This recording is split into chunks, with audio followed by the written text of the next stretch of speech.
Hey everyone, this is Will Dorsey of Talk Music Podcast. Thank you for coming back. I appreciate you checking out this podcast. My next guest is a homie of mine named Art Cruz.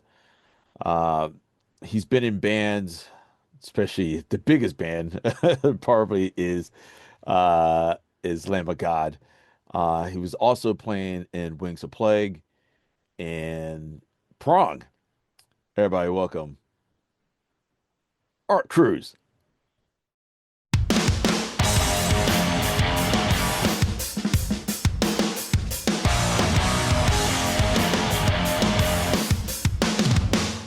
Welcome to Talk Music with Will Dorsey Jr. Every month, Our host Will is going to interview musicians from around the world and talk everything music. Our listeners range from professionals to recreational musicians who want to learn more about the industry, their instruments, and the community of top musicians. So join us, subscribe, and keep up with Talk Music.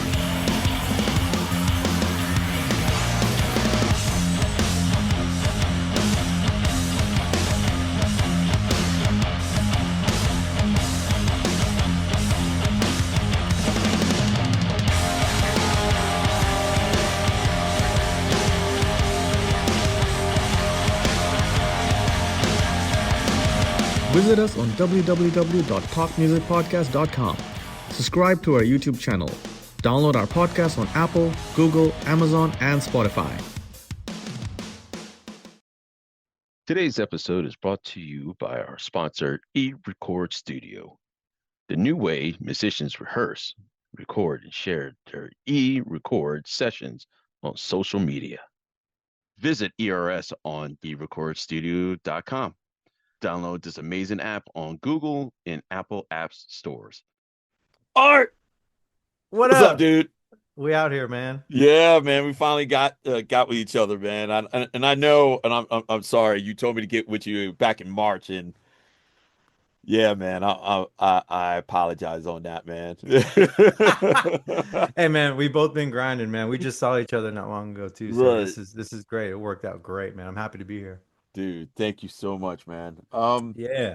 Dude, you want to explain to people how like how we first met up? Yeah, I You actually remember? remember. Do you remember? Yeah.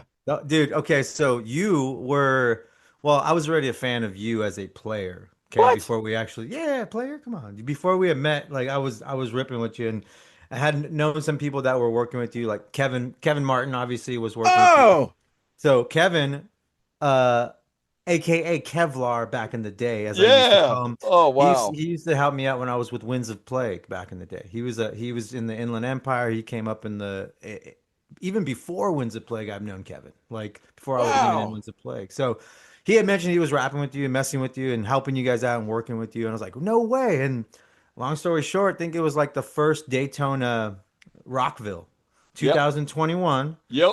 And Yep. I remember this because I was tripping because I'd seen you and Randy. Well, Randy, I knew you, and I was like, wait, like, what's this dude doing here? Like, respectfully, I was like, is Right. Body Count ain't playing, or what's going on Right. here? Yeah. And then you were sitting in with the Offspring, Yeah. and I had never met you, and I was just like, really, it was really cool to connect with you that day, and it was a special day, and man, that was a special day universally for a lot of us, but like you. I had this weird thing with you, bro, where I respected you. I knew who you were, how good of a player you were, but also I saw this thing in you that I had experienced myself years prior when I got the Lamb gig, and that was just like you were like kind of nervous. You were Yeah. kind of like, yeah, I mean, you should have been, Yeah. like y'all were up in that and one of the headliners that day too. So it was like what a huge show to sit in on. Oh, And I think was Josh Freese playing he for was. them, He was. right? He asked me to sit in for him, and that was the first show to do. Yeah. But but I mean, when I first met you that same day, how much you encouraged me Hmm. to, like, dude, you got this, stuff like that. I mean, it was so cool that, like other metal guys, and it didn't matter, like, oh, I'm playing with the Offspring because I'm not doing metal. Hmm. and a lot of metal guys get, I'm sorry, they get shit on because, oh, you're doing, a rock gig, and Hmm. you didn't come off that way. And thank you for doing that, man. Dude, Thank you. Yeah. you're so welcome. And it's funny, dude, because I'm telling you, I felt I had been in those shoes like Mm. a couple years prior to that. You know what I'm saying? Like when I jumped in with the Lamb gig, like I wasn't how now I ain't interviewing you, but I now that's on my mind, I never asked you this. How much in advance did you have like to Uh, plan for that? 2 weeks. Okay. I Yeah. had So about two a weeks. month. I had about a All right. month. So Okay. uh and how many songs did y'all play? Y'all played like Oh my I mean, gosh. dude, It- a whole longer headlining set. show. Yeah. Yeah. Like at Yeah. least hour 15, hour 10 Yep. at least, right? Yep. No way, Yeah. bro. No way. Yeah. I was lucky. I jumped in on a support doing the Slayer tour, and Oh, we were doing 50 minutes, I think, or 55 minutes or something, like 40 minutes, 45 minutes. I don't know. It wasn't as crazy as a full headlining set. oh, right. Yeah. Shoot.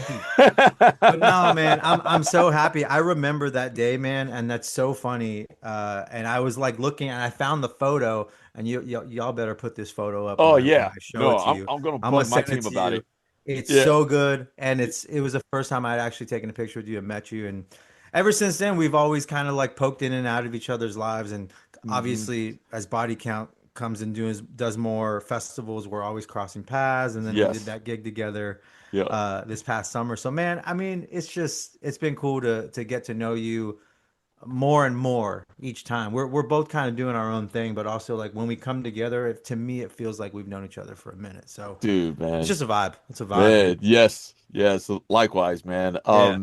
I just wanted to tell you, thanks again, for hitting me up that day, like what, 3 weeks ago when that Yeah. show where we were at in Ohio.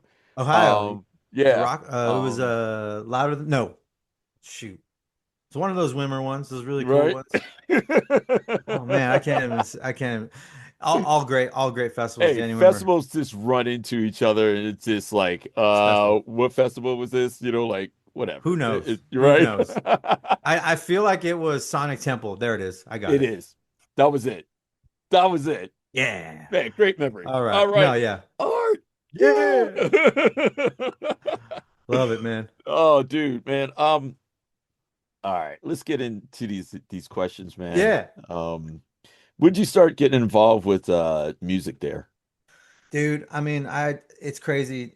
The it's such a weird thing to answer that question because this is like a common question, right? Yeah.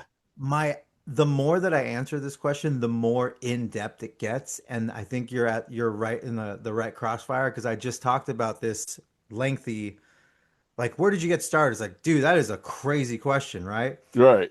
But I'm telling you, over the last few years, I've been genuinely going backwards and like trying to like retrace my footsteps, and it's wild, bro. Mm, Wild. So like, really? yeah, so like as far back as I can remember music, right? Like music is a big thing. It's a big part of most people's lives. Sometimes it's not, but in my case, I mean, I'm a Chicano kid from LA, bro. Like Mm, the music is a part of us no matter what. I was like coming out of the womb like already freaking grooving, you know what I'm saying? But right. uh the clear direct answer would be uh traditional Mexican music, you know? That was my Okay. first like introduction into music because mariachi and accordions and banda, like it was Mm, just kind of like the sounds of my neighborhood. You know what I'm saying? yeah. Parties every weekend, barbecues, carne asadas. So music between Latin music and Mexican traditional music, but obviously that LA sound, bro, like Chicano oldies and lowrider music, like soul music. You know what I'm saying? Soul Yeah. and funk uh, were early influences for me to like really be intrigued by music, you know? Right. But drumming came from mostly the sounds of Santana, dude. That's like, it's always my Oh. answer. It's my answer forever. Everybody's always asking, hey, who's your favorite drummer? I go, Santana. Right. It's it's an entity, bro. It is an entire energy. And listen, I think I've just that was my introduction to the audible sound of drums, thunderous. You know Mm, what I'm saying? Thunderous percussion and things like that. So it LA, that's it. Like the y- answer is LA and the culture yeah, of my culture, the Mexican American community, which they're the passion of music goes widespread from hip hop to rap to rock, punk, metal. yeah. Uh, Mexicans love music, man. So I just was thrown into all of it. I was thrown into all of it. That was where it all started for me, man. I mean, Okay. yeah, but it's really Damn. interesting, man. I had to go backwards recently. I'm like, damn, this is crazy to think about all this stuff. It's Did did wild. did you play any other instruments? Like, I mean, like besides playing drums, or did you just play I, drums? I sometimes I say I wish I played other instruments, Yeah. but if I did that, who knows where my life would be today? You know what I'm saying? But I didn't. I Mm. did not play anything else. I've attempted like piano. I'm told through the industry of many folk that if you learn piano, it's a great start to jump into any instrument and understand music theory, right? I don't Yeah. understand music theory for shit though. Like Yeah. I can count to four, and I've learned from other bands that I've been in that, the skills of that, but I don't play anything else. I don't. I would like to, Yeah. uh, but I think what's happening right now, Will, is it's transforming into I am playing new instruments, but Right. it's still drums and Right. percussion. So, So you didn't dabble into like accordion like that? no, man, No, I no. wish Right. I mean there's some shredder accordion players, bro. Like that violin, Yeah. trumpets. I Oh. mean, I'm impressed by by all instrumentations, but honestly, I think like anything that harp is crazy. Like I saw like Mm. early harp playing with mariachi, like big mariachi groups use harps. Really? A Yeah, dude. harp? Yeah, deep. And like it's like giant harps. Like it's a good time, man. It's a trip. You're gonna watch now. You're gonna take a note, and you're gonna be like, I'm gonna check I this shit out. I need to find that. Yeah, yeah, Like a harp. yeah. Actual harp. I don't even know the history of that or where that came from, but I'm telling you, once the mariachi groups left the backyards of East LA and they Right. were on the main stage somewhere, like at a like on a big scale, large scale mariachi, Yeah. it's practically an orchestra. That's I at least that's how maybe that was my introduction to like orchestration. Damn. Strings, trumpets, horns, guitars, stand-up basses, harps. Wild, Wow, wild, man. wild. I didn't know a harp Yeah, shit shreds. on stage. Yeah, deep. Just sitting, Wow. Okay. posted back.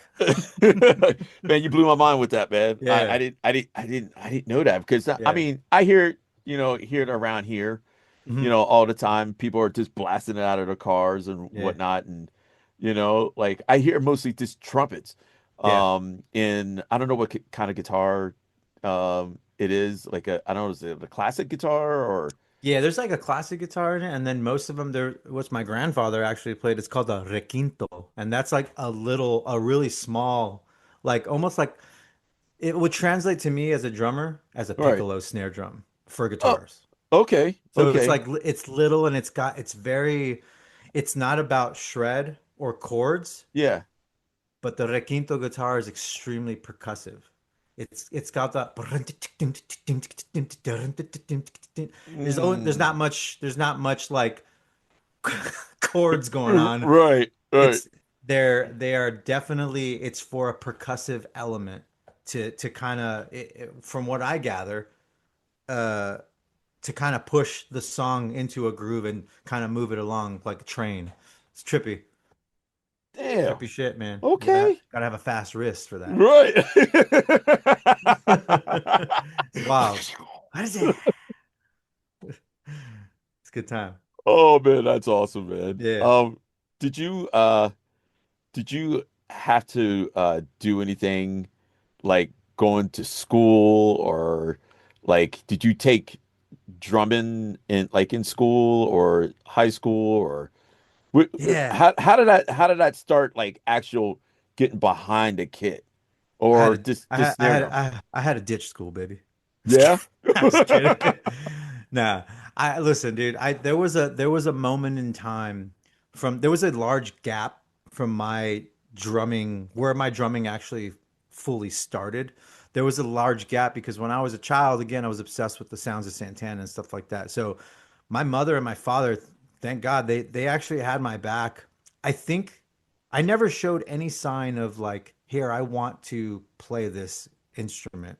It Yeah. was just like, here, play this. And I think it was more my dad because my dad actually loves the drums. He don't play the drums, but he's always Mm, loved them. He's always okay. said that to me. He's like, I've always loved the drums. And he bought me him and my mom bought me a single LP conga, like a intro level conga. Yeah. So that was my first introduction to the sound of a drum and playing it as a kid. I must have been like 8 or 9 years old, right? But then I didn't actually start playing drums until I was in high school. So there was a huge gap because I mean, East LA, gangster rap, I got caught up in it. You know what I'm saying? I was like, yeah, Yeah.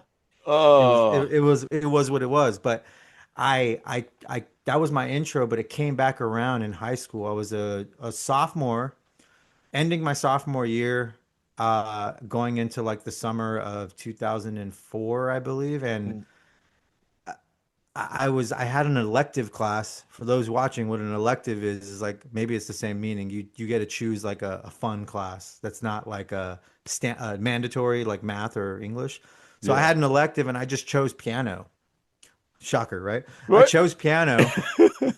I didn't give a dude. I didn't give two shits about playing piano like at the time. I was just like it was a moment and a period to fuck off. Is what it Right. was. You know what I'm saying?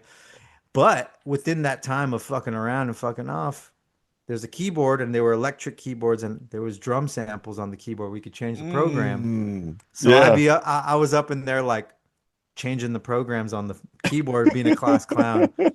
But I'll tell you, the band director, his name was Frankie Nohos. I always drop his name because he is like a very pivotal reason of why the trajectory of my life changed. Because I was Right. hanging out with some knuckleheads at that point in my life, you know what I mean, and Mm, trying to do knucklehead stuff and distracted, if you will, just part of my life and my right. my lineage, if you will. Uh, in this case, I'm like in piano, and this dude, bro, he must have heard something immediately. Like he, because for whatever reason, he pulled me aside after class, and I was literally under the impression, yeah, I'm in trouble again. Cool, whatever. Mm, Clowning around, trying to be attention seeker. So he's like, listen, if you want to mess around, that's one thing. But if you want to play drums or hear the drums for real, because it's all I did was change it to drums. yeah. He's like, why don't you come after school and watch the drum line? I'm like, what? That's nerds. Nah. Right. Yeah, cool. I'll watch the drum line. Something told me, Will, that one of those days, before summer break, I went to go see the drum line, Yeah. and what did I feel? I felt that same feeling as a child when I was listening to Santana, like Mm, groove, yeah. all drums, just, and I got chills, I got goosebumps thinking about it right now. Dude. I got this feeling of not belonging quite yet, but I had this feeling of something familiar and Yeah. something safe and cool and weird. Yeah. It shook me to the core. So what happened is I went and I was like, yeah, that's pretty cool. How do I do that? Can I do that? And he's like, yeah, you can do that. It's a class. I'm like, band's a class? Right. Word? Yeah. Yeah, yeah, you get a grade for it. I'm like, interesting. Okay. That summer, I went to my first band camp and I joined the drum line immediately, and the Dude. rest was absolutely history. I started my first band in that same room. Really?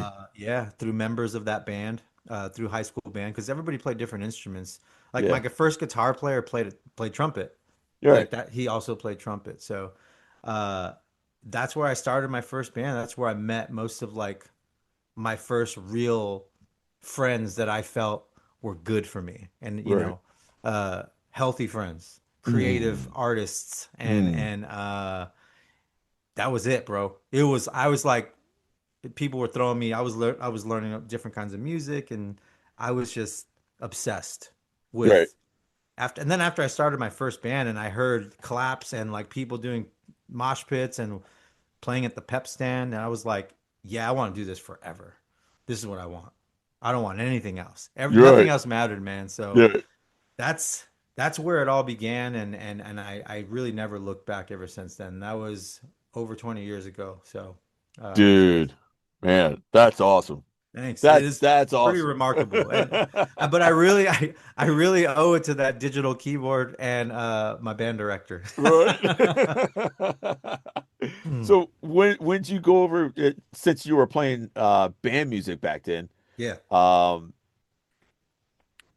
playing the band music, were you also playing like who were you listening to back then to get into metal Yeah, damn. I or mean, rock or whatever you were listening to? it Like, transitions fast. yeah, It happened so quick, and it'll make so much sense to you. It happened so quick, bro. It was so fast. It went again, I was deep in I had that Mexican sound, right? right. That I grew up with. I had the love for Santana and percussion.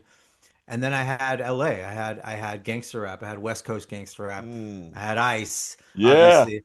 Cypress Hill, Cube, Dre, Snoop, Warren Mm. G, DJ Quick. I had an obsession with Bone Thugs and Harmony, like Oh, deep, just because I think they're so percussive too, right? It's yes, they just are. The it way they it rap. ugh. It was Yeah, such a cadence. These were cadences to me. You know, I was yeah, learning what a cadence was in high school, like a drum cadence and these terms and so that gangster rap thing happened. It's like, where how the hell did you happen from rap and Mexican music to metal?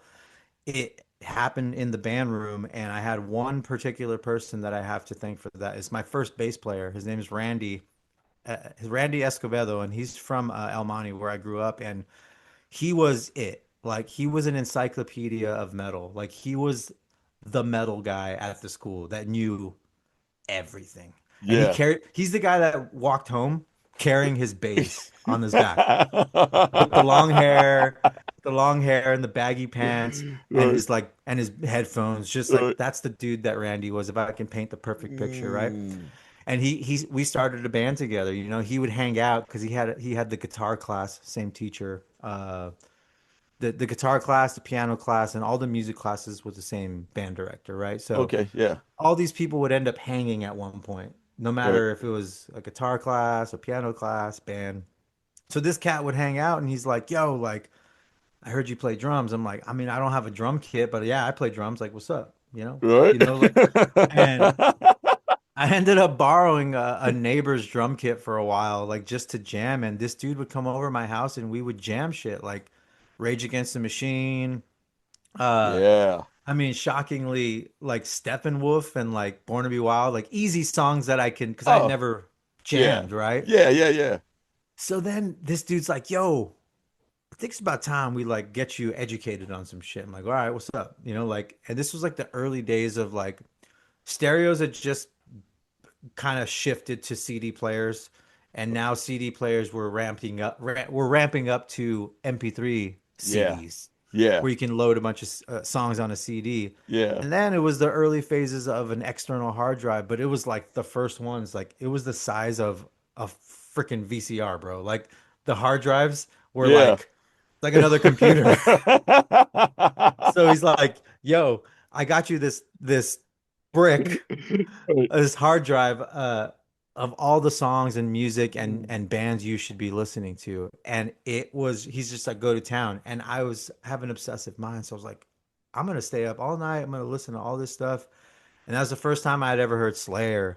First time Mm. I'd ever heard Maiden. First time Metallica, Yeah. Megadeth, Dream Theater. This dude knew it all, like from all Damn. walks of life of metal.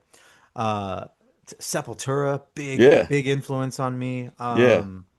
Just to name a few. And then, we were jamming basic songs that were hyped up in the moment. System of a Down and songs are Mm. on the radio. So I Yeah. feel like these crossovers happen so casually that the more I think about it, the more shocking it is to me. I'm like, wait, it all makes sense to me. Like, I love soul music and mariachi music and Mexican music and funk music, the LA stuff and NorCal stuff, Bay Hmm. Area funk. Yeah.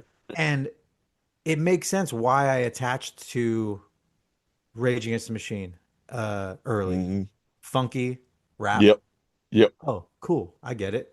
Yeah. It made sense to me why I connected with System of a Down. They were all like in cahoots and homies at the time and like doing the same tours and from the same area, LA, you know what I mean? They're all from Yeah. LA. So uh and then Cypress Hill like having that rock, rock superstar and that what they did with Chino and the Deftones back in the day and Oh like man.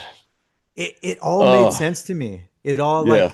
like I understand now the more I talk to people about it where it all came from and how it happened. It's like each band had its moment for me and it all made sense why I attached to specific bands. There's the Yeah. highlights, there's Yeah. the highlights and the highlights are like the ones that I mentioned. Cypress Hill, Rage Against the Machine, System of a Down, Slayer, Yep. Megadeth, Metallica, and then like that new wave came around, right? New Yeah. wave, Lamb of God, Kill Yep. Switch Engage, Hmm. the list Unearth, the Oh list man. goes on. List goes Yeah. on. Yeah. These I was at the right place at the right time with the right people, and I owe it all to those people. That's it. That's what I owe Damn. it to. Yeah, for sure. I was gonna say your sense of groove is is awesome. Man, thank you. No, the way you lay down, just I know you got some feet, but your pocket, Mm, damn. thank you. That's That all I can is say. that That's is that's what I can say. thank you, man. That Yeah. that is that is hip hop. That is soul music and slower feel music. I Hmm. feel. I feel differently. And Yeah. that's Santana. Like Oh man. that's what that is. Like that's where the la pasión, the passion for my drumming, even playing metal or Yeah. whatever I'm playing, Yeah. that passion is from like the soul music that I grew up listening to. Like, bro, I can talk to you on an entire other podcast about all the music that I grew up listening to, like sounds of my father and my mother, Yeah. and the sounds of my neighborhood, like the Delphonics and like, Oh man. dude, and like fuck, No. and then like the Chicano stuff, like El Chicano and like Malo and the Midnighters and Right. like all the stuff, like it's I can literally talk to you about it for days, but that is where my pocket comes from. I think if thank you for that. That's Yeah. where my pocket comes from. That's where my passion and my feel comes from, Yeah. and that's some shit you can't teach. I try to tell people that I'm like, you really can't teach a feeling. Yeah. Uh, your unfortunately your upbringing and your background and your what you were like kind of exposed to is what's going to formulate the type of musician that you are. Yeah. Doesn't I mean you can learn technique, you can learn rudiments and time signatures and all that stuff. You Yeah. cannot learn feel. That is You the can't learn it. You God. have to teach yourself that. Exactly. Yeah. You have to teach Exactly. yourself that. And Yeah. nobody can teach you that. You will find it. Right. Everybody has it in them to feel. Yeah. Like that's something I always say. Like you have it in. It's already in you, dude. You just Hmm. gotta like peel out all the distraction and the bullshit, and then you'll find that feel. Like, Right. damn, it's crazy, man. It's crazy. Dude. Yeah, that's the like the one thing I love about your drumming in Lamb of God because some of that stuff that's in there, it got Hmm. some, oh my gosh, it got a lot of pocket up in there. Yeah, of Especially stuff that, before you got in the band, course. I feel more from you. That the groove parts that are in there, Yeah, that's what I'm saying. Like, and you hit hard, like those yeah, spots where it's just grooving, those I know that you're just like, I'm gonna give it to you. I'm gonna like, yeah, like I yeah. love that. That's the Love it. passion. That's the passion. That's the I ain't mad. Or maybe I was mad that day. Whatever. You never know. But that's just the passion that I have for the instrument and Right, the position that I've been put in and the music that I'm playing. Dude, Lamb was one of my favorite, not even one of my favorite bands, like my favorite metal band growing up. Like, right. yeah, the Metallicas and the Megadeths and the Maidens and the Slayers. Yep. Hell yeah. Yeah. You cannot avoid that. You can't avoid Yeah. it. But I connected with I'm almost 40. I'm 38 now, Yeah. and I'm that's just what I was a part of, that when it was happening, when the early 2000s were happening, the mid 2000s, and they were popping off. Yeah. I attached to it. I was able to grow with that era. That's our my era. So Mm, thanks, man. yeah. It means a lot. I like to do as best I can with even with the old songs, and like the old songs were very precise. Yeah. Like sometimes robotic at some points, So like Hmm. it was actually a challenge for me to approach the kit the way I do. Um, Yeah. Somebody who plays with a slight looser, uh, swing and elbows up side to side. You know that. Right. Have you ever seen a cholo like dancing Yeah. in Oh, time? dude. Yes. Do you have Dude. to? Oh, right. Do you ever Yeah, watch those dancers though? I do. Do I you? do. Yeah, Dude, I think it's so sick, yeah, like the what they do with their bodies and like it's so because of all of yes, it. yeah. The way they how they move and stuff like that. I don't know if you're into that, but It's a to me, different thing though. That's yeah. that's like to me, that's like tech death metal. Oh. Like pop locking. Yeah. And then you have like you're dancing with your lady and you're grooving Right. to soul music and you're Right. just doing this. Right. I have to find the in between. Right. Oh man. Yeah, that's what's up. Dude, there's one thing.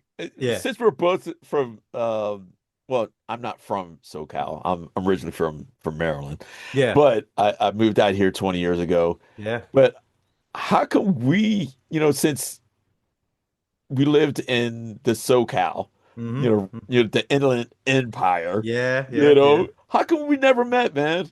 I don't know. That's kind of annoying though, right? I don't know. Because I worked at Guitar Center out in Rancho In Cucamonga. Rancho? Yeah, yeah.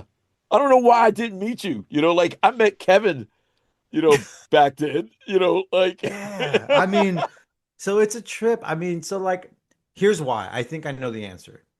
I hung out there a lot, not as much as you would think, right. only because my first few bands, my first band in East LA and Almani in South Almani was we were playing the backyards. I was a kid though. I was like 16, 17 years old. We were playing backyards on that side of town, east of LA. So Okay. not Yeah. as far into the Inland Empire. And Right. then we'd end up going west and we were playing like in Compton all the Oh. fucking time. Oh All the wow. time. And there was a high school that we played at a lot, Dominguez High, and that's in Compton. Okay. Uh, and we'd played there several times, and we grew our first little fan base there, and then started playing backyard shows in all throughout East LA. And that was my first band, but I never really left that area. Yeah. Then when I turned like 18, 19 years old, 20 even, right before I joined Winds of Plague, I was playing in a band called Azusa from like Puente Hills, and uh, we would play in the Inland Empire like all the time. Right. Rancho, Yeah. Nitty Gritty, which was a church. That's where I met Kevin. That's where I Oh. met Kevin. So Okay.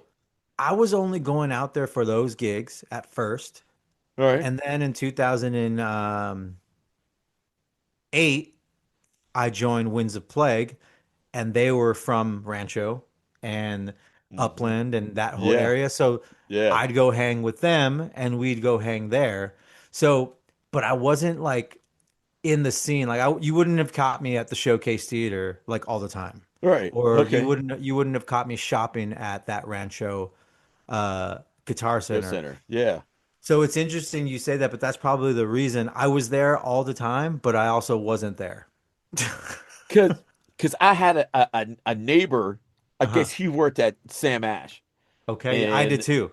did you work? Did you really? It's the only like clock in job that I had ever worked in for real, like for a stable job for a long time. Like I was out of high school. Sam Ash and Puente Hills off the 10 or the 60, excuse me, off the 60 60. freeway in Yeah. Puente Hills. It's not Yeah. there no more. Obviously, Right. no Sam Ashes are, but Right. Yeah.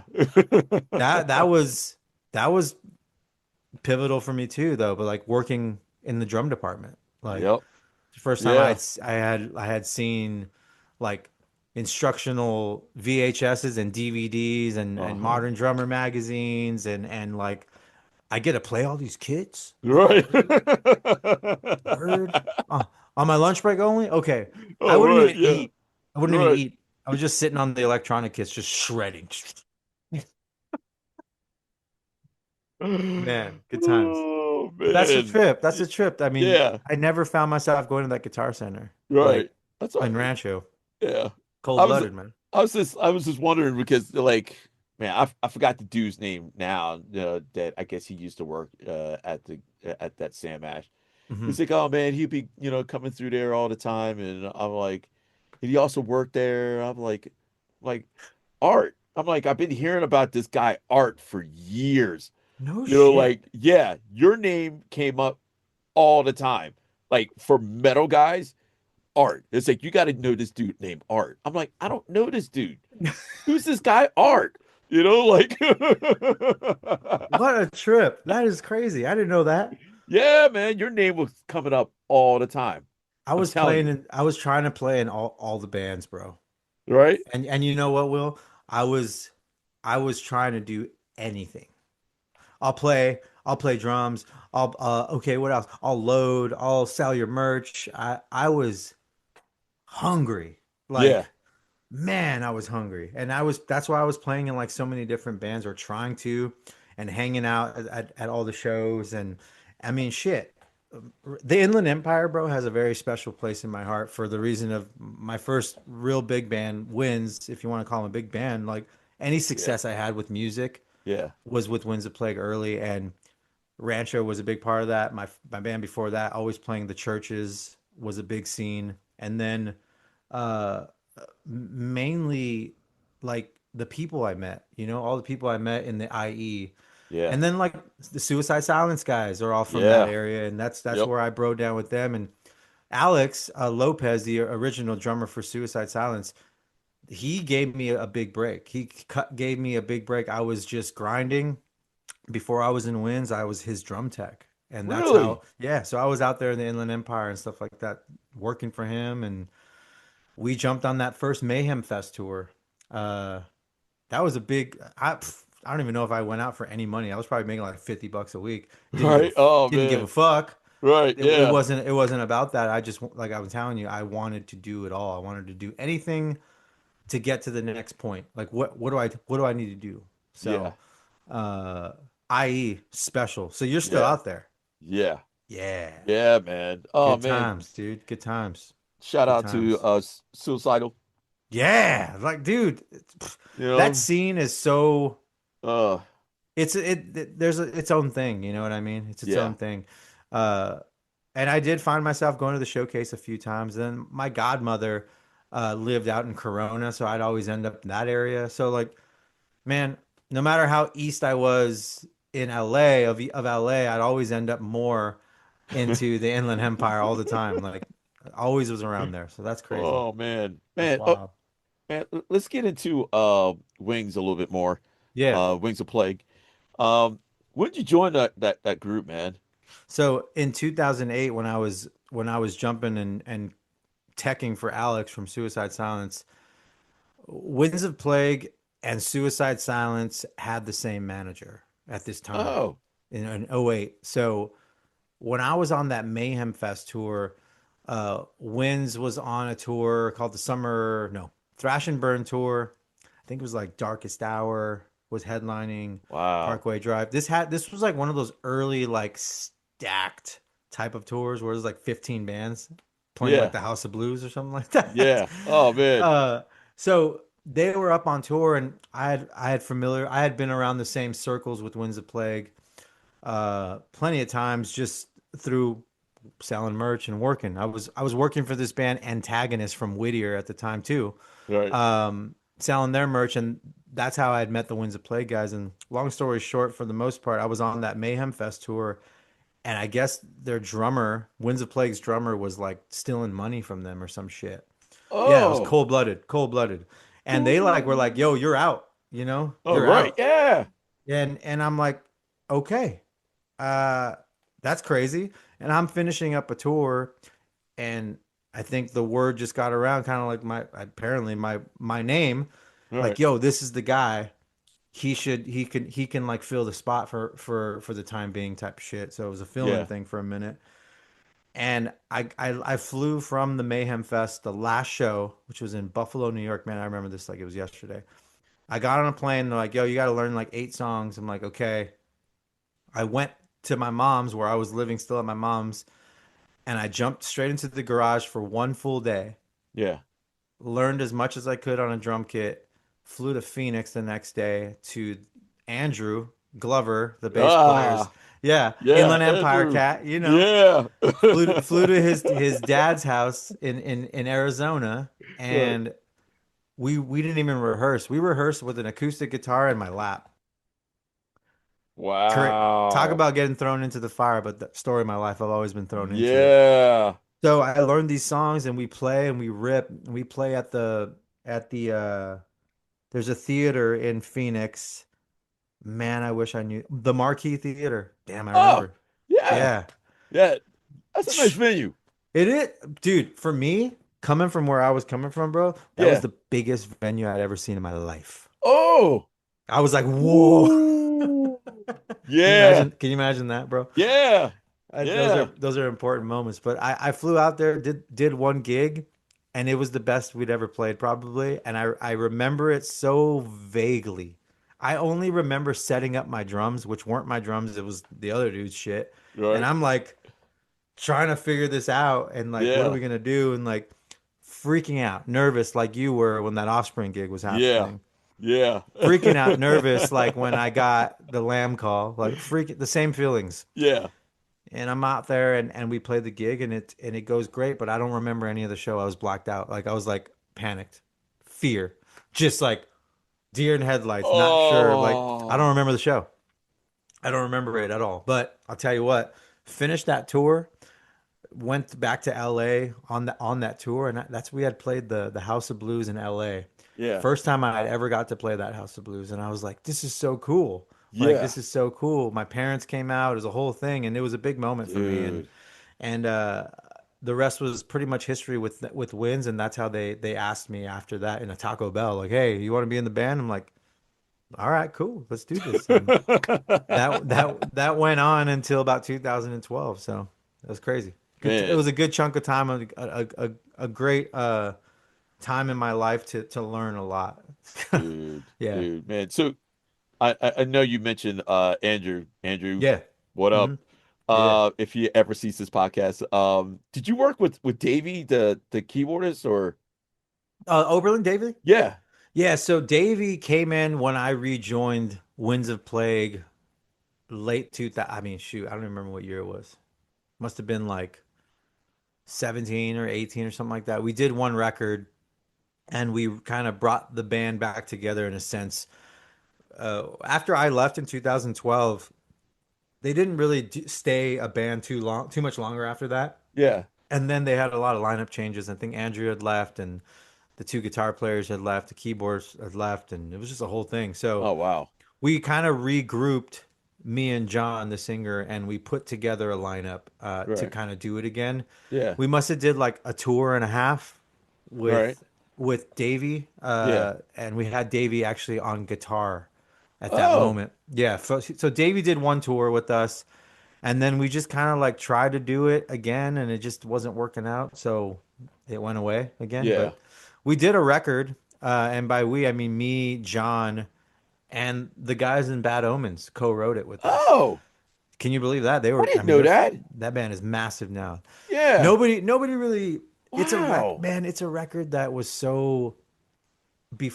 I feel like Winds had always put music out before its time, and it just never got that wave of like visibility. I think it was right, just too much for the time. But we had written a great record with those guys, and it kind of just got buried. You know, we had this like short excitement of a comeback with a new lineup, yeah, and it didn't hold on, you know. So that is what it is. I mean, I ended up joining Lamb of God not far long after that. You know, right, I'd already been doing Prong, uh, which I'm sure we could talk about that too. I mean, oh shit, yeah, that we're going to.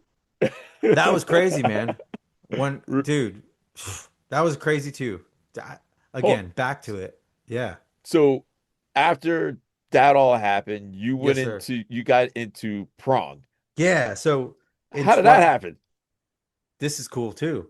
Man, this talk about always making friends everywhere. This is one of the most important things that I always tell people. Like, Yeah. try your very best to just be friends with everybody. Yeah. Even if you don't like them, you got to work with people. Just, uh, Winds of Plague in 2008. Yeah, 2008, when I had like maybe it was like the second tour I'd ever done. First official tour as like a member, if you will. Yeah. We did the Danzig Blackest of the Black tour. It Okay. was Danzig, Dimmu Borgir, Winds of Plague, Moonspell from Portugal, and a band called Skeleton Witch. Oh, Um, okay. Killer tour. Still in the vans at the time. It was great. It was really awesome. Oh But man. this tour, I'm prefacing the Prong thing here. Right. No, There you're was a good. guitar player that was playing with Danzig, and his name was Tommy Victor, who was Tommy Victor from Prong. And that was my initial introduction to Tommy and getting to know him on that tour. We did about 4 weeks, and we broke down over. We became real close over first the Dodgers because we loved the Dodgers, Right. and Tommy's an old New Yorker, and he loved the Brooklyn Dodgers back in the days, or not. He just has the history, loves the history of the Brooklyn Dodgers, if I can remember correctly. So we Right. bonded over baseball, and that was in 2008. Fast forward, what, 4 years? Uh, I quit Winds of Plague, and I'm jobless. I have no band. I'm like, what do I do? Am I done? What am I gonna do? Yeah. This, that, and the other. So like, I was taking part-time jobs with Live Nation. I was working for this vape company called G Pen, which is still around. Yeah. Uh, it was a startup at the time, and Mm. just trying to work, right? Yeah. And I'm getting this call. We do this thing where I'm with G Pen. I'm working in an office, and I'm like, man, do I want like what am I doing? Like I'm out watching my friends going back on tour. Like Winds of Plague had a little bit of success. I'm like, what the hell am I doing out here? So I started making phone calls and poking and like, hey, if anybody's looking for somebody to work or whatever. And it's one of those things. You have to have some humility and a lack of an ego to go down and Yeah. go downwards, if you Yes. will. I Yep. had some success with Winds of Plague, and I mean, shit, I had a drum tech, Kevin. Kevin was my Yeah. drum tech, and I was Yeah. like, yeah, on a bus, like Yeah. cool, big time. You know what I mean? Right. Big time.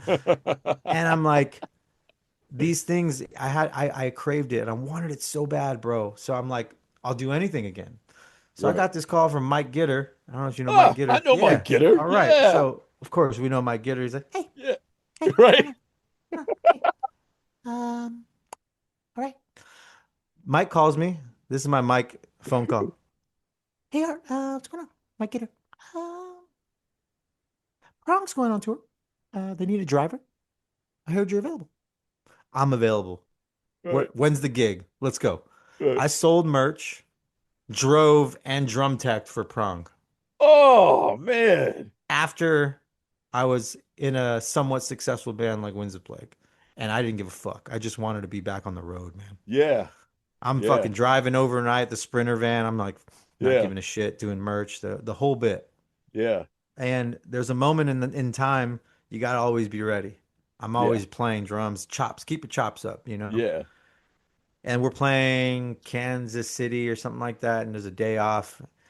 And there's just an incident that gets pretty nasty between him and the old drummer. And Oh.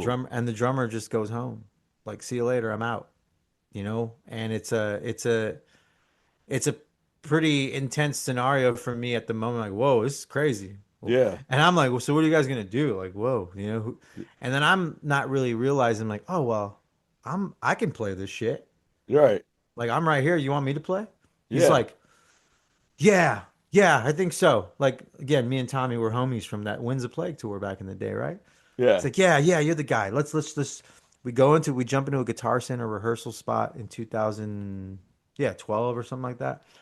First Knot Fest ever. Oh. Big rock show. We're playing after Gojira. This is the time. Yeah, isn't it wild?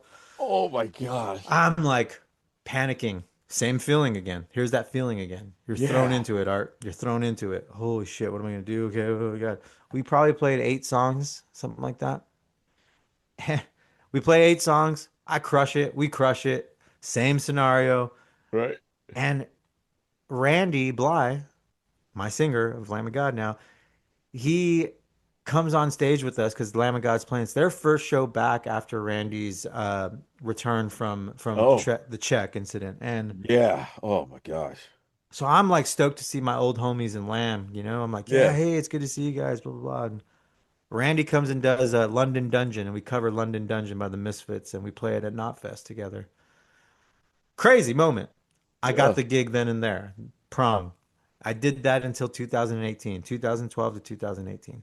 Wow. So you did how many albums you did? What, 3 albums I with believe Prong? three, yeah, yeah, three with Prong. One more importantly, the one that was really good to me and that I actually played on like physically, because a lot of the stuff was like programmed and like we did it together, me and Chris Colliard, and played some of it and did V drums and all kinds of other shit like that. So, Yeah.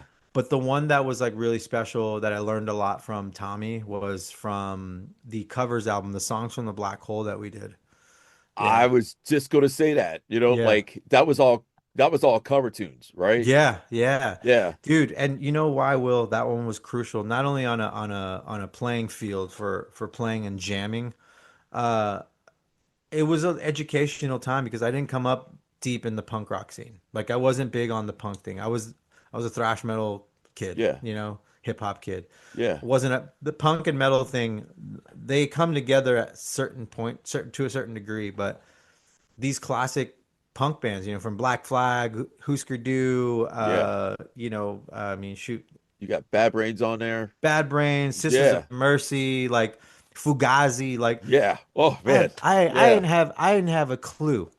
That's Right. the honest truth is I had no idea who any of these bands were. Like I didn't know enough, and that moment in time, uh, really educated me and really like showed me another side of another culture of music, and that's punk, and then I started to understand the metal thing more. I was like, okay, this is like where thrash metal comes from, and this is where like all that those inspirations and that like lyrical poetry, man, like that, like fucking intense stuff. So it was a big moment, and my time I had in Prong was nothing short of like educational to me. It was very educational. I learned a lot, and Tommy was he school of hard knocks rather than like he wasn't gonna write it out for you. You know what I'm Yeah. saying? He didn't Yeah. write it out for me. I kind of like learned just by being present in that situation and in that environment. Um, and it was cool. I owe a lot to him, and it was a great experience. You know what I'm saying? But when that phone call comes for Lamb of God, I'm like, all right, I'm gonna do this. Like once in a lifetime opportunity for me. I've been thrown into shit Yeah. so abruptly. Why not throw myself into something Right. when the call comes? Yeah, crazy. Dude, I was just gonna say, the songs from the Black Hole, Hmm. you absolutely crushed it. Thanks, man. It's Yeah, absolutely crushed it, with all those cover tunes. I didn't Um, know what I was like, dude. I was learning in there, you know, and but your that's punk was great, man. thanks. It's interesting that I appreciate you saying that because the answer is simple. Like you, you show up. You got to just show up and be open minded and I was probably a little shit during that time too. You know what I'm saying? Like trying to like think I knew what the fuck I was doing with Winds. Like, oh, I thought I knew what I was doing in Winds of Plague. Like success, blah. Right. Nah. Like to go back down to being a driver and a merch guy to then like working my way back up in the industry. Yeah. When you fall, you got to get back up and just show some, accountability when you're wrong and right. And when you're right, like do it with class. And I tried my best to do that with Prong. And it was so fun. It was so Dude. fun. And I learned so much, man. I learned like from somebody who had been doing it a long time. And kind of like, you got to show respect where it's due. And, Tommy's one of those guys that Mm. he's been around the fucking block, you know. He Yeah, he knows what's up, and I'm glad that I took uh everything from that experience and kind of put it into my own little like version of how I took it and blossomed from it dude. even more. I I have to say, my favorite work of yours from Prong is 0 Days. Um, Absolutely just killed it. First track. Oh Oh yeah, man. yeah, out the gate, dude. I Oh, mean, look. I owe those drum parts that to Chris Collier, who was the producer who produced that. All right. I him and Tommy were like obviously the main songwriters. I don't play guitar. I don't know what I was doing. You know what I'm saying? It's Yeah. just like, Yeah. but when I was able to kind of get my input and give my input, and they accepted it, I was able to fine tune all that shit with Chris, and he's like a very talented. I mean, that dude, he went on to do a lot of stuff with Korn and things like Mhm. that. So Chris Collier, shout out that guy rules. You know what Yeah. I'm saying? Yeah. That guy really rules, and great time. You know, more learning, more Yeah. more learning, and educating myself on how people work. Everybody works differently, and Right. it really my time in all those bands and teching for bands, it really I believe it set me up for uh, my entry to Lamb of God. Dude. Yeah, Today's episode is brought to you by our sponsor, eRecord Studio, the new way musicians rehearse, record, and share their e-record sessions on social media. Visit ERS on erecordstudio.com.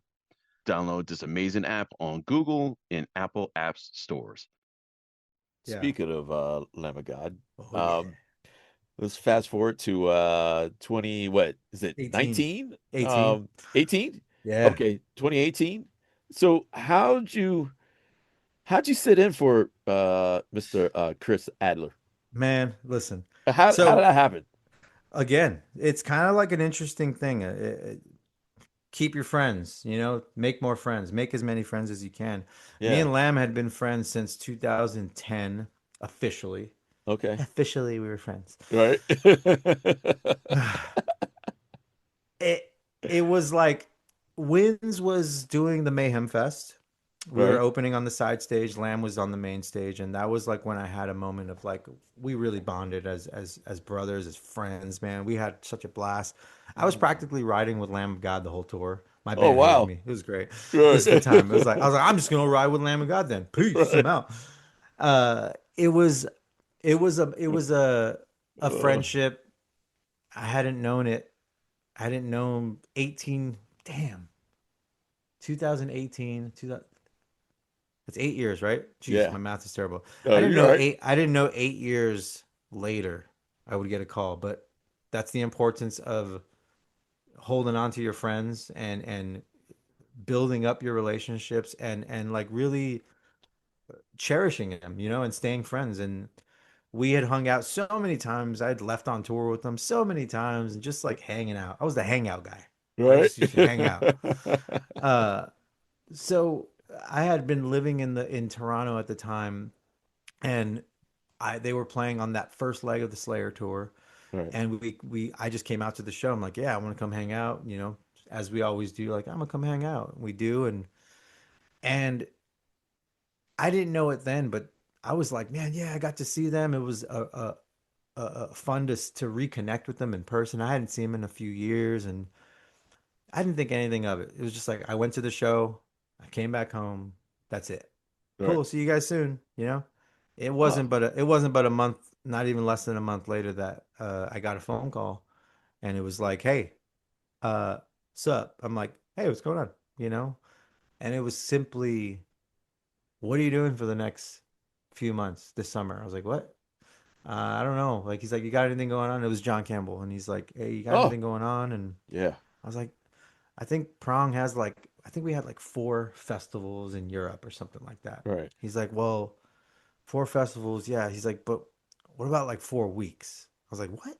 What are you talking about? He's like, you think you can fill in for us? I'm like, are you fucking for real? And it was one of those things, instantaneous answer. I didn't think about it, think twice. My gut. I remember how it went, and it was like, I didn't think like, let's see, what do I got going on? I didn't care. I was just like, yo, yes, I'm available. Let's do it. I worried about the all the details later, Yeah. and I didn't ask questions. I didn't get into anything. And I was just like, yes, done. Send me Yeah. the details, whatever. It's like, all right, cool, man. We'll be in touch, and somebody will be in touch. And that's when management got in touch with me later that week. And here's the sitch. Here's how many songs. Here's the tour. Here's the rate. Boom, boom, boom. I'm like, what the fuck is happening? All right. So Yeah. fast, so fast, Will. And these are my friends, all of them, Yeah. every single member. Yeah. So when I got asked to go up to bat and step in, I said, "Yes, you guys are my boys, of course." Before anything, and then I had to figure out how was I going to get out of the prong thing, and I had to call Tommy and tell him, "Listen, bro, like this is a once in a lifetime opportunity. I am not going to let this slide by. There's no chance. You know, I Yeah. apologize. I wanted to help him find a fill in. He wanted to handle it himself. So I'm like, all right, cool. So I'm like, that was that. That was how I pretty much exited Prong. That was it. Like Wow. I think I pretty much just gave up my spot is what it was. And in his right and Tommy's right, I probably did. Like, yeah, that's it. You know, it was enough in advance I felt, but sometimes if it's not your band, you don't understand how things work. So, Yeah. you know, but in any case, I that was it. I had about 3 or 4 weeks rehearsing the songs, and jumping on a plane about a month later to go to Richmond, rehearse one time, fly to New Hampshire, play my first show in front of like, was it 18,000 people Oh my gosh. on the Slayer tour. That was it. That's literally it. That's how, and then it just like, just kept going. We just kept going, and it bloomed and it blossomed and it became a thing. And I just stood in my lane. And up until this day, I'm just like, yeah, I'm just grateful for the opportunity. I'm just trying to show up. And Yeah. it's a constant uh storybook, this whole thing. You know, this is my favorite band. They're my boys, Yeah. yes, but before they were my boys, they were my favorite metal band. So it's always still a weird, like, I gotta like pinch me, and Yeah. you know, thank God I haven't lost that feeling, because I truly feel like if you lose that, then I don't know what you're doing in that particular project. But Yeah. I am so stoked. I am still a fan, and I take that approach. Dude, man. So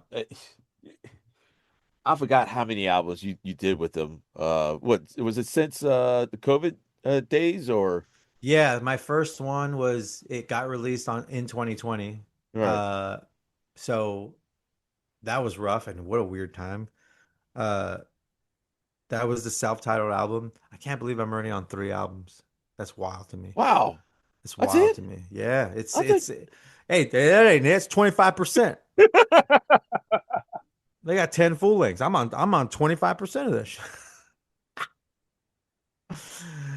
No, yeah, oh, it's uh it's wild. right. Even to this point, like the records I've done, and the constant learning, bro, the constant growth and constant like just like trying to get better, and not only Yeah. personally but like as a drummer, and like I stopped trying to outdo myself now, and I Right. just kind of like I let my soul speak now, and now it's just like, hmm, come on. Dude.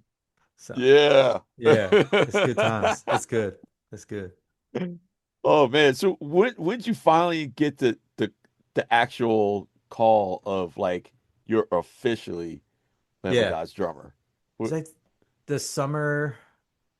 It was later the following, like, damn, talk about like a year flying by. I think it was like, or springtime. It was 2019, and we were doing the Slayer leg in Europe.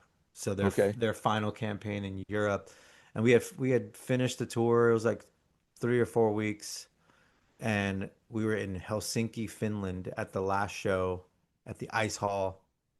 I still have the poster and everything. It's a whole thing. Oh, Yeah, it's I didn't know it then. I was doing my farewell, my goodbyes. I was convinced like, all right, my time, I this is I'm, you know, it's gonna go back to normal. I'm Yeah. gonna have to go. I'm gonna have to go find another gig. Like Yeah. Oh man. my what a crazy surreal piece to place to be in my head. So I'm like, yo, damn, this is crazy. And these dudes, they must have. I mean, they clearly know. They knew they were gonna Yeah. ask me, but they didn't bother to tell me that like till later. And like when I was about to leave for my flight home, like Oh, so we're in the dressing room and I'm packed up and I got my poster signed by everybody on the tour. I'm like, thanks yeah. guys, this has been awesome. And like Yeah. they're like, thank you so much for your help and we appreciate you as a friend and thank you for being there for us. And I'm like, yeah, no problem. Yeah. And get home safe. I'm like, fuck. Like that's it. I'm like, nah, what a good time. Memories. Right. But I didn't this is something important too, a lesson that I received from the moment and something I can pass on is don't assume that you're the guy. Don't assume that that gig is yours. And Yeah. I did not have a clue. I was like, this is it. This is it. I'm going home. I did my part. Yep. I got my suitcase. I'm walking out the door. Doors open. They're actually, hey, actually, hold on 1 second. Come in real quick. I'm like, all right, cool. What's up? What are you doing for like the next bit of like forever? I was like, what the fuck? What do you mean forever? What are you talking about? Like, what do you got plans? You want to just kind of be in the band indefinitely? I was like, what? I was like, are Oh you for man. real? Yeah. And it must have been like I was so pissed off. Like as friends, I was like, you motherfuckers! Like, how long you been holding on to this?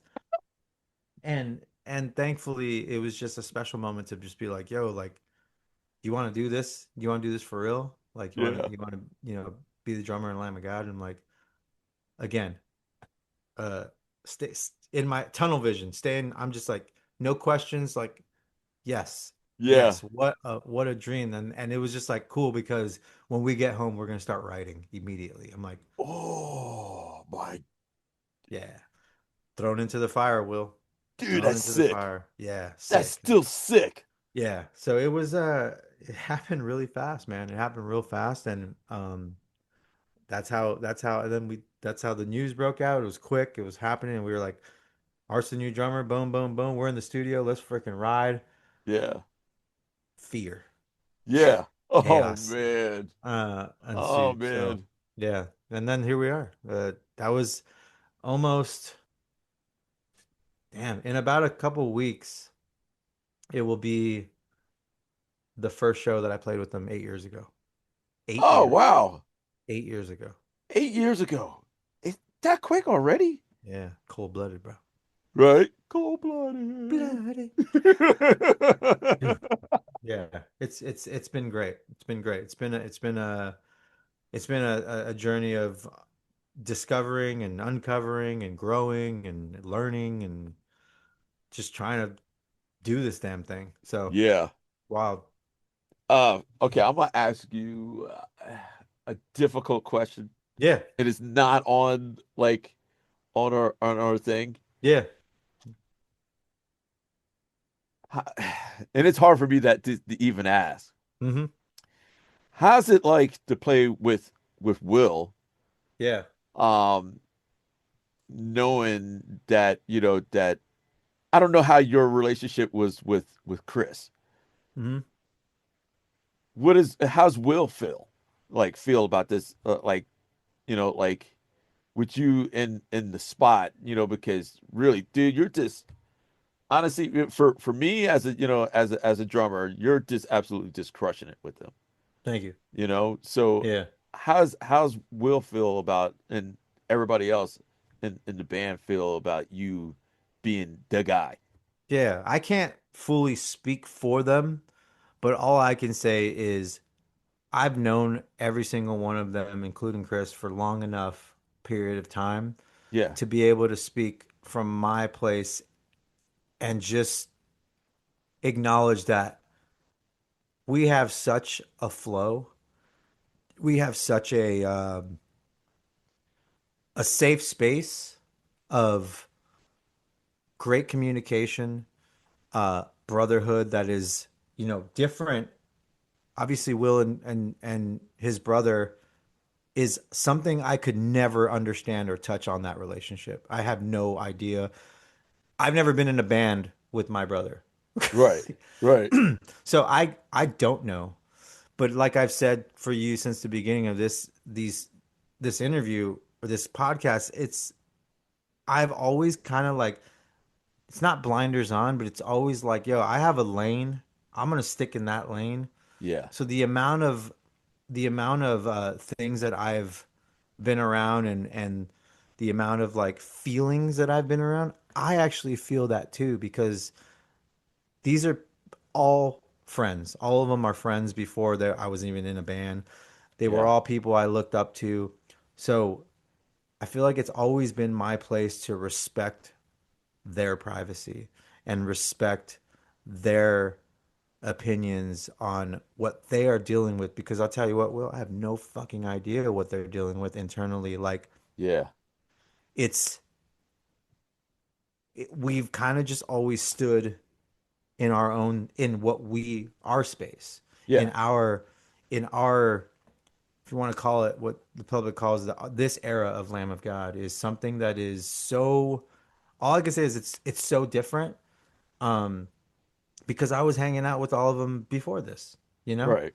Right. But I never knew how they were. I don't know how the hell they were before this. Like behind Right. closed doors, I have no idea like their relationships. And I know my relationship with my band now is so pure and real, and everybody has come so far personally Yeah.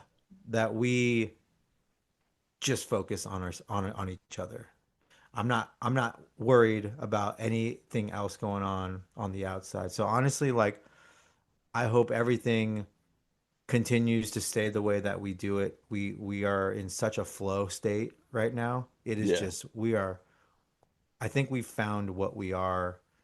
I think we went through the hurdles of what happens when you replace a band member. Like, you know, there's hurdles you go through. It's not just our band. Every band goes through it Oh sometimes and yeah. Oh it's yeah. so comforting to understand and know that we found our own groove now and man, we are locked. Oh my. We are locked. We are Your last, locked. your guys' last album, man. You guys threw some difficult, especially in your feet. Yeah. Whoo. Thanks, man. No, Yeah, it's man. I was like, that is so tight. yeah. So Listen, tight. Oh man. I think that kind of speaks for the matter itself in how everybody feels about their this new era of Lamb. Like I think I I know that Chris is doing creative stuff sometimes. I don't really Yeah. see too much on it. I hope he's being creative Yeah. because he is a creative mind and he is a creative player and he's influenced so many people. So I think he should be doing creative stuff. Yeah. But I'm gonna mind my business and I'm gonna continue to keep tearing shit up in this There you band that go. I looked up to. There you Yeah. go. There you go, man. Oh man. Yeah. I just gotta say, I forgot what festival this was on, and Hmm. uh, I remember Randy came up to me and asked me, he said, "Dude, have you met Art yet?" I'm like, "No, bro, I haven't met Art." And I was just setting up my stuff, for with body count or Yeah. whatever. And he's like, "Dude," I was like, "So, how you like Art playing with you guys?" He's like, "Dude, I love it." Like you say, the dude hits hard as fuck. Yeah. Like I was like, I love it. in him and John, I got to talk to. Hmm. John, I love that dude. Same thing. He loves the respect that they give you, man. Oh my Yeah. gosh, that is love. I think it Um, is, and it you know, helps. Will it helps that we were homies before, but it's right? that shit is earned. It's not served. Yeah, It's not given. It's y- I really have to remind myself that right, because, and I have to share that with the up and comer or the next generation of drummers and musicians. It's like, yo, like you got to earn it, man. Like, it, I I'll never know if I've earned it. I always say like, okay, they're giving me, letting me swing. I right, felt it on this record. I felt it on this record. There was nobody like completely like trying to derail. Not that they ever did, but there wasn't anybody like fully telling me what to do because that first album, Yeah. I was like asking a lot of questions, and that was something that I teach too in my clinics. It's like, yo, like communication is crucial. You have to ask the questions. Nobody's gonna like a mind reader and have to tell you what to play. I'm coming into something that is so ex it's so unique and one of a kind. The sound, the Lamb of God sound. It's not Yeah. just the sound of the drums. It's the riffs, it's the vocal style, it's the melodies, it's the structures of the songs, it's the feel, it's the swagger, it's the Southern Yeah. swagger thing. Yeah. I didn't know that type of swag. I knew a different swag. Right. My swag was elbows up, side to side. Right. Theirs was like you know cruising, Right. just boom, like a flow that you cannot teach, and they had to like teach me that, and I had to ask questions. So ever since the first album and ever since to where we are now, it's just been a pure joy to kind of see us all do what we do. And now we're just kind of, like I said, we're in the flow state now. Dude, you Who guys knows just what's next? Who knows what's next? I think we're always being creative, and I think we're always doing that. So our live show is better than ever. oh, I just recently, bro, I looked at old videos of me playing like the first show, yeah. like fan shot photos, and I was like, I hear the difference. I hear there's a lack, there's a timidness to it. There's a Right. little bit of fear. And then I go to like the most recent show or something like that we just played. I'm like, dude, there's just the confidence in everybody. Yeah. And that's confidence in each other. And that's confidence in what we are and what we become. So it wouldn't have been, it wouldn't be, I wouldn't have chosen any other way for it to happen than Right. this way. Like this is the era that I'm focused on, and I'm like, not that it's completely in the rearview mirror, but there's always going to be present that old version. But like, I'm so focused on going forward. That's it. Dude. Yeah, Dude, man. yeah. What's it like playing with Randy, man? Yeah, being Oh behind that man, dude. it is poetry in motion, literally. Like Yeah. he's I've said it in the past before, and somebody like some news outlet like quoted me all intensely. I was like, I didn't say it like that, but okay. Uh, I had always said, and I'll remind people again. It's like Randy is the greatest heavy metal frontman. Oh, I'm not saying he's the yeah. greatest singer. I'm not saying he's Right. the greatest heavy metal screamer, heavy Right. metal lyricist. I'm saying he is the greatest heavy metal frontman. Yeah. The man controls the narrative. The man allows you to be a part. You feel like you're with him. You're like, yeah, I'm with you, Randy. It's like you do this. Yeah, Randy, like when you watching him, he's having a Oh conversation my with you. gosh. And Yeah. he knows how to communicate with you. He knows how to get you excited and riled up, and he jumps around, he's running around, Oh, and that's the least of it. It's not a physical thing. It's a it's a feel thing, bro. it is. It is a All you feel guys. thing. Oh, He commands. yes. And it's not just it's obviously he hasn't I said this recently, he has reached icon level to me, Yeah. especially with his voice. You hear the guy talk and you Yeah. know, oh, that's Randy. You're right. He's No. You hear him scream, oh, that's Randy. You Yeah. hear him, like everything that he does, and it is an honor to just be a part of that history. That's gonna go. He will go down in history, Oh, forever. no And doubt. there is nobody like him, and just Right. like most singers, there's nobody like you're one of a kind, but Randy's a special one. Yeah. So to get to Yeah. be behind him every night and like watch him do his thing and like transform and like the guy's reading the book backstage, and then they come on stage 10 minutes later, he's like screaming at your face. So it's crazy. Dude, Yeah. it, to me, like watching you guys, it just seems like you guys have fun. Yeah. Totally. Like between like you, there's a connection between the drummer and a singer. Hmm. Like you guys, I feel like the connection like I have with Ice. Like, but there is a connection between you and him, and Yeah. just oh man, I can't explain it, Hmm. but there is a connection between the drummer and the singer. You know, Has to the there has to be, and if there isn't, you will feel it. You will see it and understand that there's something not going on. And for me and Randy, that's like, I mean, me and Randy connect on so many different things, but we also disconnect on a lot of different things. Randy is like, I don't read as many books as Randy does. I feel like Randy is a lot more book smart than I yeah, am. Um, but we bond over street smarts because that guy, I mean, that dude, he's a punk rock cat. Like that dude was living like on couches and streets and like didn't give a fuck. He was yeah, really that punk rock guy.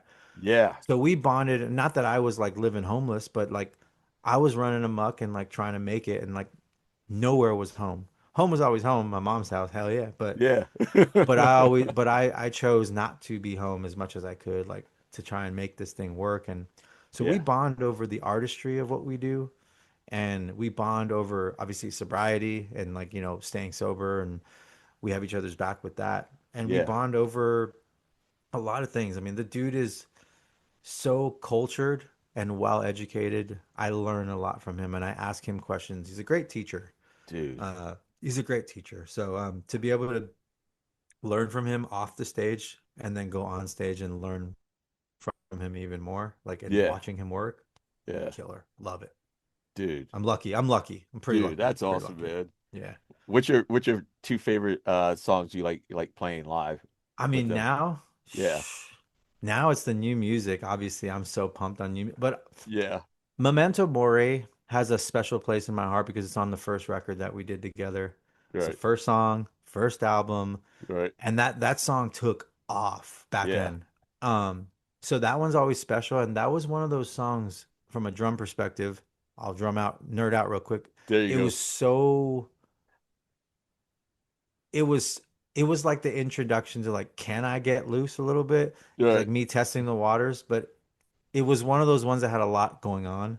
yeah, The rest I kind of just sat and tried to emulate what was already there because I think that was important at the time. yeah, But that song speaks a lot to me.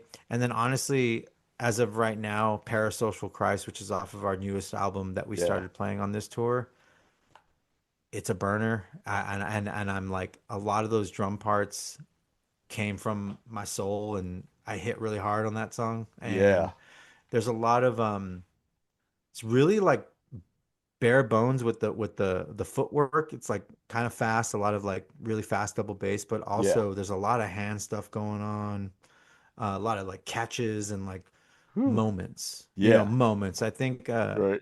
those two songs stand out to me currently, but overall, the direction and trajectory that I'm going with drumming wise, it's kind of been, I've actually simplified my approach. And Okay. because I did that and I kind of sat back, Yeah, because I did that, it actually creates more space for moments, like drum moments, rather than like I'm doing all this shit the whole time. yeah. Like, holy shit, there's like like all the shit going on. Right. It I sat back in the pocket more and like let the riff speak, let Yeah, Randy fucking speak, and then what's doing that, it created like more moments, like silly. Like air drumming. I said it in a couple of recent interviews. I'm like, yeah, I wanted to create more air drum moments because it's like you can jam to the band, right. and out of nowhere you're like, everybody's like a moment, a Right. moment, Yeah. you know. So Yeah. there's so many moments on the Into Oblivion album that I'm so proud of what I came up with, and with Josh Wilbur, our producer, it's been really fun to play the new songs live, dude. Like, Dude. more to come, I hope. I mean, these dudes, I got to get them to play more. Yeah. Yeah. Dude. Okay. Whose idea with the cowbell? Me. Was it really? I will say that Yes. 100%. Yes. 100%. Really? It's the only song with the cowbell in Lamb of God history. It's great. Uh that song, Thousand Years, I believe, Yeah. it's oh my God, it's so fun, dude. It's I was so like, fun. okay, all right. I never, like in a Lamb of God song, I never heard a cowbell in any of Lamb of God's songs at all. But Yeah. dude, it kills in that record. Yeah, it comes right when it needs to. It's at the top, and then gets reintroduced in the middle of the song, and then at the outro, it's at 3 moments. And it's funny, it sets that riff up. It sets that riff up dramatically. There's no lyrics going. I don't think there's any singing going on during it. It's all groove. Like that's Yeah. it's a moment. It's a Yeah. moment, and it's all groove. At the top, it's just me and John. Right. And then in the middle, it's all of us without lyrics. And at the end, we're like saying goodbye to it, and it just has its moment. So Dude. creating moments, Yeah. less is more for me at that. For a lot of parts. I'm glad that you pointed that out.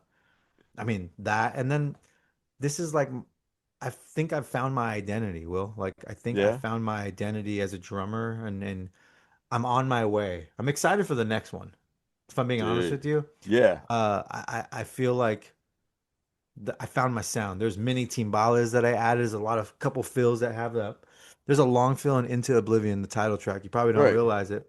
In the bridge, there's a long fill that goes from 6 to 8 to rack tom to floor tom, and it goes into the bridge. Yeah. It's ignorant. It's mini timbales. There's also mini timbales in the song with the cowbell, like just silly shit like Neil Pearty, But Portnoy. that's cool though. Yeah, it's fun, and it's just like I love the effect. I love the effect. And then uh when we did the Children of the Grave, that Ozzy or that Sabbath Yeah. cover, Oh man, you guys killed that one too.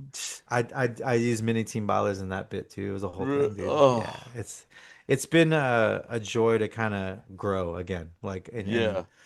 and then develop as a drummer. So I think you pointing out the cowbell, I mean, like, dude, it's simple, but damn it, it's so effective, and I mean, I culturally, I'm just like, yeah, ooh, I just like the way it sticks out. yeah. You You know know? what's I funny? mean, I'm gonna tell you a fact real here, and now you're gonna when we get done with this, you're gonna have to go back, and anybody watching this, you got to listen to it closely.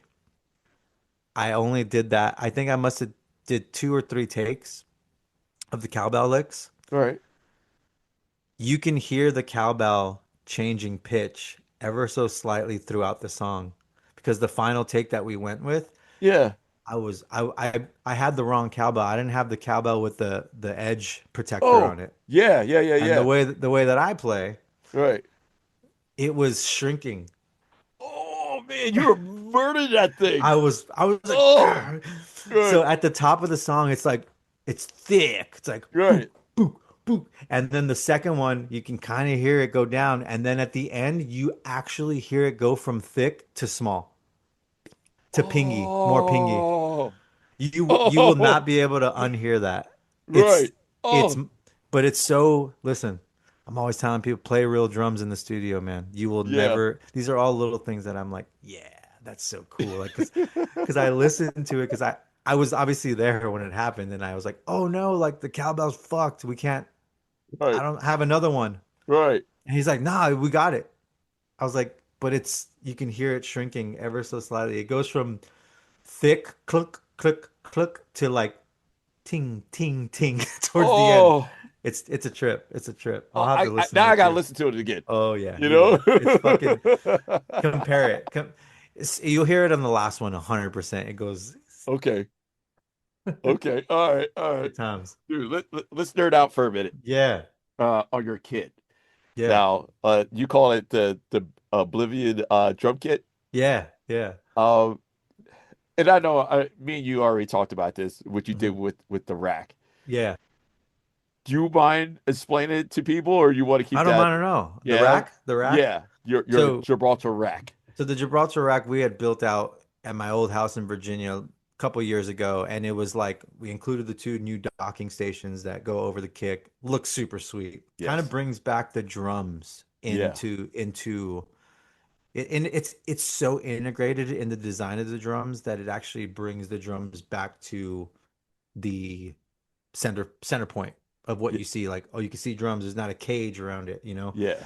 So I had this idea. I was looking at the artwork with Ken Adams, the guy who drew all the artwork for Lamb of God, and I was discussing with them, I'm trying to make a custom kit. Can we organize the art files? So I want the shells to have a flow like the record, and the front heads are going to be printed a specific way. And I want it all to be like super like kind of like what's the it's like not AI, it's like computeristic like somebody had told me what it was. It's kind of just got a vibe, like very uh Terminator end of the world type, like hoses and electronic components and wires and just super weird looking. In any Yeah. case, there's a particular they use hoses. It looks like in the artwork where it looks like there's like sorry, it looks like there's like hoses going throughout the artwork. It's like got the rivets and stuff like that. Almost like cable hoses or like things that you put cables in Yeah. to like put them to run like networks and stuff like that to hide cables. Anyways, I found a particular tube that I wanted, and I was like, "Yo, these look cool. I wonder if they come in the diameter of the Gibraltar rack." Sure enough, they did, which was a half inch.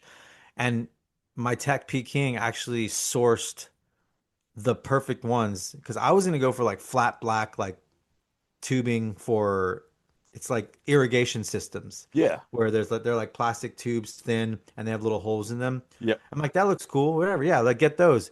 He didn't really tell me what he sourced, but he's like, I found these ones that are really cool. They're the same thing, but we have to cut them to be able to stretch them and snap them over your rack. It's pond tubing. So it's Oh, like they're hoses for ponds to run water for ponds. right. So they're really thick and like they got like a rubber gloss thing. So and the high gloss actually looked great on the kit because the kit's got a gloss finish, the drum head's got a gloss finish. Yeah. I'm like, looks sick. So we snapped them on all the rack and it looks freaking sick and it goes with the theme of the album and it's super like it's got like hoses and cables, and then Dude. it kind of just feeds in. And the mic cables, sometimes if they look messy, it actually helps. It kind of goes with the Right. theme. It just looks like a chaotic uh computer Jimmy rig like hacker setup thing. So Yeah. I'm like, let's do that. So we did that, and the rest was pretty much just I try to like clamp it wherever I could, and just we just clamped a bunch of that shit everywhere. It was great. Dude, that's sick, man. And then obviously That's the sick. kit, the shells, I mean, it's an oak kit by Ludwig, but Yes. they had them custom wrapped for me and I was like, this is sick. So, Oh, yeah. So we it was a long process between myself, Ludwig, our art director, Ken Adams, um, Gibraltar, my drum tech P King who helped like yeah. source things and it came together like really, really slick. And all the details, man, I've always wanted to do that and have a theme and um I just like yeah, even the sim pads, the cymbal felts are neon green to match the art and Yeah. thanks to sim pad that was cool and all the little things, man. I wanted it all to match and like be cool and it looks cool. Dude, man. I love it. Who came up with the idea of your Vic Firth sticks like that? The cutting them, Yeah. that was so I think the originator, Vinnie Paul, Yes. uh he played them upside down. So he held the top of the barrel of the stick Yep. and cut them there and he hit with the butt end. So the butt end of the stick was actually hitting the drums. Hammer. Love it. Yeah. P King, my drum tech, was Vinny's tech for years. And hell yeah. So I'm like, cool. So he started doing it with Roy Mayorga, who Oh, was yeah, Roy. yeah, who Yeah. was playing with obviously Stone Sour and then like I think he did some Soulfly stuff and then Yep. Ministry and things like that. So Yeah. but P King was working with him and he did it with him and then I kept losing sticks and I hit like a motherfucker. So I'm like, yo, like what do I do? Whatever, whatever. So he's like, try this. I'm like, whoa, that's extreme. And lo and behold, I was addicted to it. I'm like, this is great. This feels great. And I play with gloves.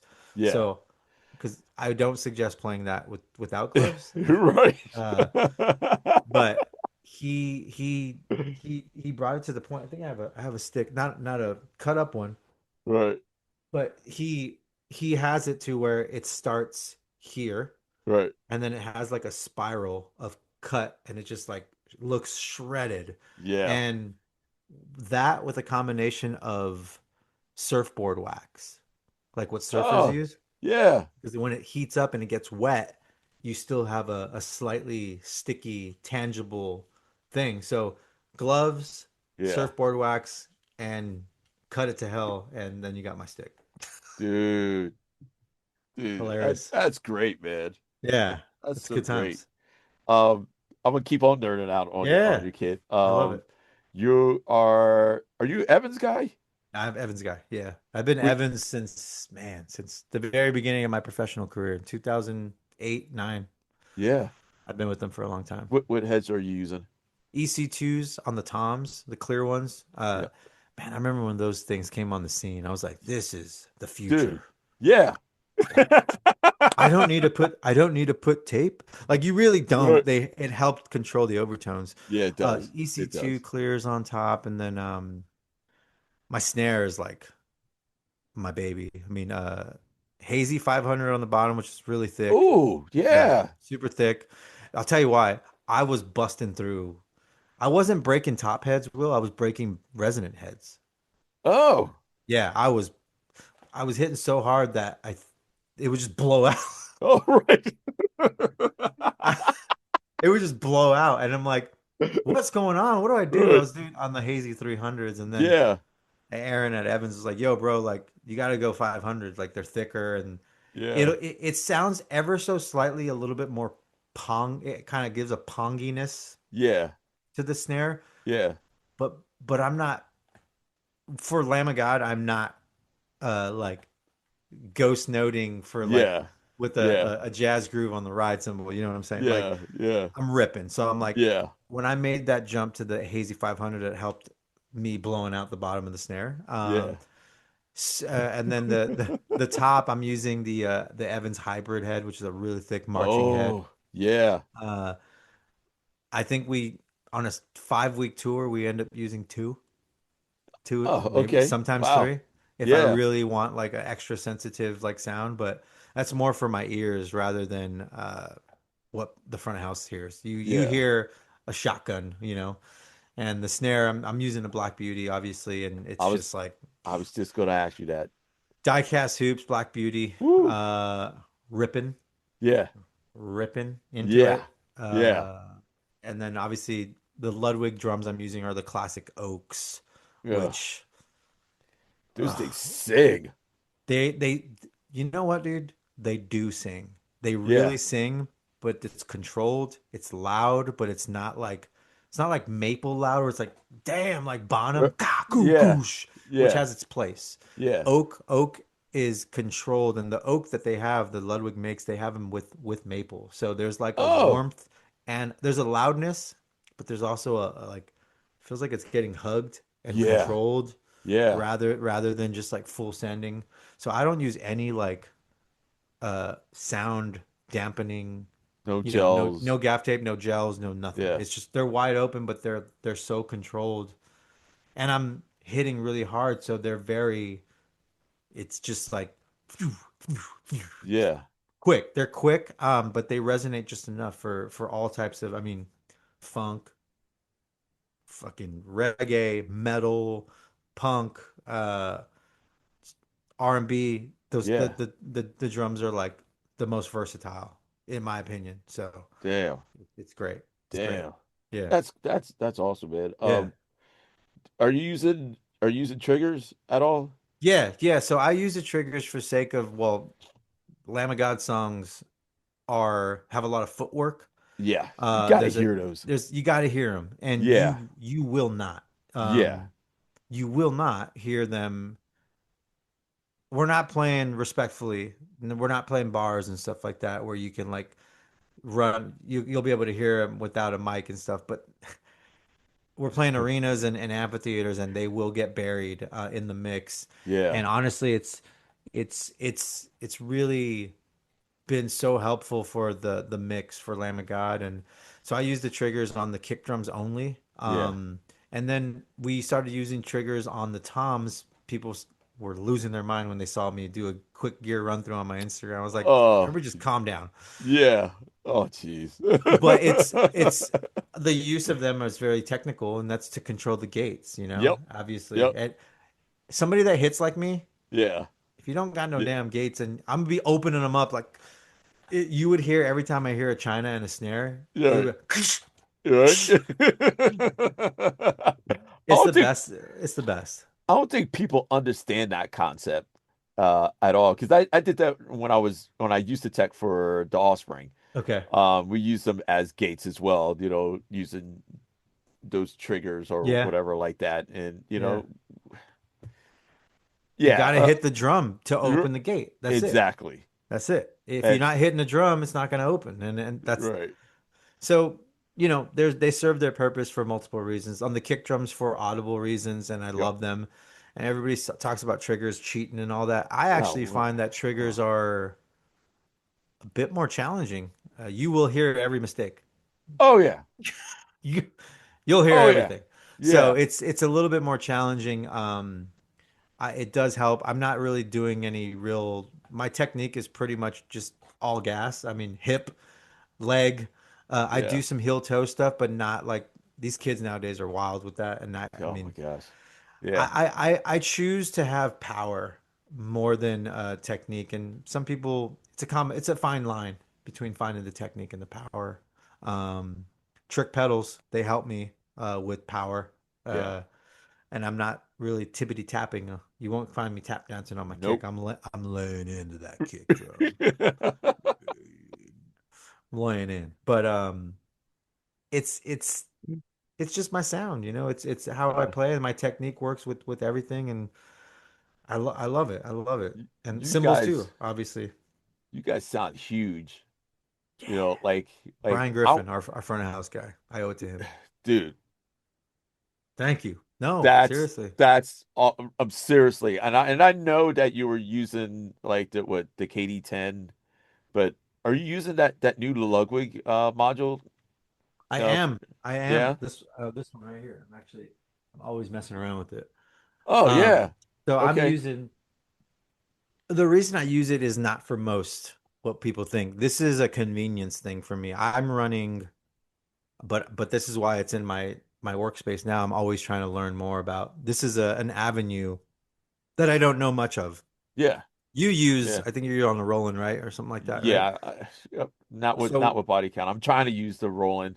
I'm okay. trying Okay. I'm Fair trying to enough. work them in there, Yeah. so It's I think I don't know. I'm using it strictly as a controller for like, I load in samples and I load in samples like intros, mid set stuff. yeah. I mean, I have everything loaded, and I've tested it this last tour, and it's a new module. It's on the more budget friendly side, which is why I stand behind it, Yeah. especially for the new drummer that is learning this thing. Yeah. I don't, I personally have never used it. So I'm like, what? This is a perfect example of organic. Let me get to know this thing. So Yeah. intros, samples, funny noises during the set, like really jokey stuff. Outro music. I even have a track playing outro. I've Oh, that's loaded cool. everything in this thing. Yeah. And it stood the test of time. 808s, sub bass drops. I'm running a pad out of it, so for convenience, Yeah. I can move the pad around the kit because this is on my side. I'm not really playing it. It's Yeah. always just to cue quick stuff. Yep. Um, I'm learning so much. I don't know electronics very well, man. Like All right.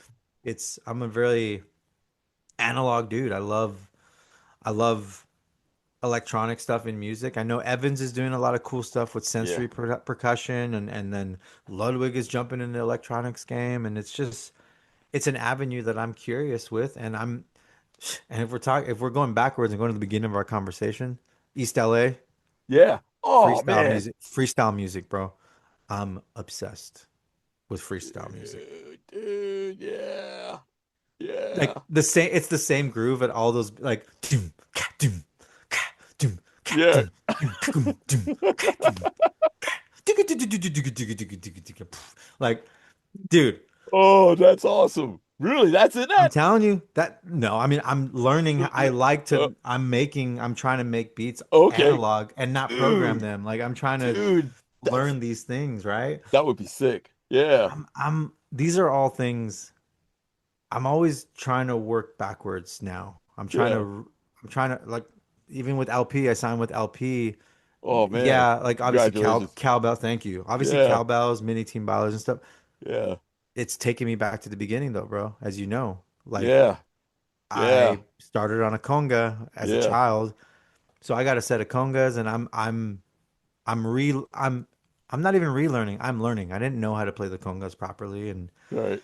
so I've been dabbling with that at home and playing stuff like that. And obviously, I mean, shit, I got to Yeah. see Santana, my hero, like so many Oh, times. And I that's mean, just recently, like I I man, how was that? it it's exactly the way it was supposed to be. So for those watching and just realizing, I got to meet Santana, who is my freaking hero, as Oh I've my been hyping since gosh. the beginning of this. I got to meet him. I had played a drum show, the UK drum show with Cindy Blackman Santana, Oh my his gosh. wife, his drummer, Yes. in the UK about 2 years ago, and she played the same day as me, and I was like, this is awesome. I like the for somebody like me, I try to remain as present and humble and not so like extra. Like I think it's important in our line of work to and for those wanting to do this, whoever's watching, Yeah. you got to read a room. You got to understand a flow, and it takes time. But you can't be like hello, I'm here, like I'm Right. everywhere. Yeah. There's a way to be everywhere, but there's a way to kind of lay in the pot. You just gotta lay in the pocket, and like Yeah. I'll be like this. Yeah. I'll be like this. Oh, what's up? Yeah. Right. Oh yeah. But I'm ready. You got to be ready. So Dude. With Cindy, it was one of those things I never like, oh, I'm gonna meet Santana. What a dream, right? Yeah. But Oh man. again, back to my relationships. I planted that seed respectfully and with appreciation and love for her as a drummer. Like, whoa, this chick, it's Cindy Blackman. Now she's Yeah. Cindy Blackman Santana. I mean, she was already doing this thing for a long time Yeah. and breaking down barriers for women and breaking down like all sorts of different things where she was just ripping with Lenny Kravitz and just like Oh man. Yes, she was. what a phenomenal drummer and a jazz. Oh, Oh my gosh. Like, you know what she I'm kills saying? it in that. Kills it. And then she's doing a Yeah. jazz record, shout out Cindy Blackman Santana. But like I had met her and I had told her like, hey, like, yes, I'm a massive fan of you, but clearly your husband is like quite possibly the reason I have any sort of motivation or direction in life, you know? Uh, Dude. and she's like, that's so amazing. Like he would love to meet you one day. I was like, get out of here. All right. What? You know? But internally, I'm like, so I'm like, okay. So we stood in touch, and I've been staying in touch with her and her assistant, and he again our small industry, right? I guess their assistant had worked on the Sounds of the Underground tour with Lamb of God, and like Oh, he had been around the same world, and he's like, yeah, like we'll make it happen, and I was like, this can't be happening. That was years ago, Will. So more of not assuming that things are supposed to be what you think they are. all right. I just like, yeah, maybe one day I will meet him. That'd be great. So lo and behold, an opportunity came up and he was playing on my birthday, like at Red Rocks. And I'm like telling my girl, Oh, I'm like, we are going. yeah. I don't care. We're going. We go and I stay in touch. I've stood in touch occasionally. He's like, yeah, come through, whatever. And it happened so fast, man. It's like it happened in a heartbeat. Like it happened so fast. I'm like, before you knew it, I'm in the hallway at Red Rocks, which we had just played last year, and All I'm right. like, oh, I haven't been here in a while. Yeah. Walking through the hallway, and like before you know it, he's like, it felt like he was floating to me. Oh, really? Oh, That's it. wow. That's the experience that I had, and it was special. It was short. It was sweet. It was a dream, and I got a few words that I'll keep to myself that I Yeah. told him, and that was it. And he showed up with respect and love, and that is him, and I'll remember forever what I told him, and I don't expect him to remember, but I got it out, and it was mind blowing to see them rip and to relive that because I didn't even tell you my first concert ever was Santana Oh man. at the Hollywood Bowl with my Yeah. father and my mom was there too. My mom was there with my stepfather and we were in Right. different areas. But Yeah. can you believe, I think that's my God, the God that I believe in is like always putting things in place Yeah. the way that I believe. And that was one of those things that I look back on, I'm like, I was there with my mom and my dad, Right. separated but together. And Supernatural just came out. That was his big comeback record, quote Yeah. unquote comeback record. Yep. And it was I was 10 years old, and it was like that was like a really important time in my life. Like it changed everything. Dude. So to get to meet him, dream come true. Dream come true is the easiest thing I can say, but Yeah. uh I'm sure there's other feelings that I'll get. I'm still processing it respectfully, and Dude. we out here. Right? We out here, it's so Oh, it's sparked a new a constant creation to continue to like learn more and go back to where I started, and that's why I'm trying to get more done with LP and do more things. And there's a lot in the works that I can't talk about now, but it's right. like I there's know you can't. a lot of Yeah. things in the works, LP specific, that I'm trying to educate myself on the instruments that actually got me into drumming. So it's gonna be a lot of fun. Dude. It's gonna be a lot of fun. Dude. Can I just say, like I'm so excited for your career. Thank you, man. As a drummer, and you're getting all this love as a metal drummer. Yeah. And like with everything, I don't care if it was like you're on Drumeo or whatever platform that you get on, man. Hmm. I'm just super proud of you. Thanks, man. Honestly, because it would hit me and had this big grin when you Hmm. started playing with Billy Sheehan. Oh, Um, I thought that was super cool because, man, like for me, Billy Sheehan is always been that crazy bassist that was on, Shy Boy, hmm. the David Lee Roth, days back Yep. then. I love playing that song Yeah. when I used to play that song at home, playing on drums or whatever, try to play it. But dude, you got to play with him. Yeah. That was that thanks to Sweetwater, man. I love working with Sweetwater too. And they create these not only these experiences for the artist, but like to really kind of like show organic interactions with other artists that you would not really expect. And Yeah, Drumeo has their own version of specific things and how they do things, but like Sweetwater has a really cool way of bringing us together. And that was during the Sweetwater Drum Fest, and I was there doing a clinic, and I got to like, can you come play with a couple players? They pulled some shit. It was great. It was fun. I was like, yeah, like I'm open to anything, what this, that, and the other.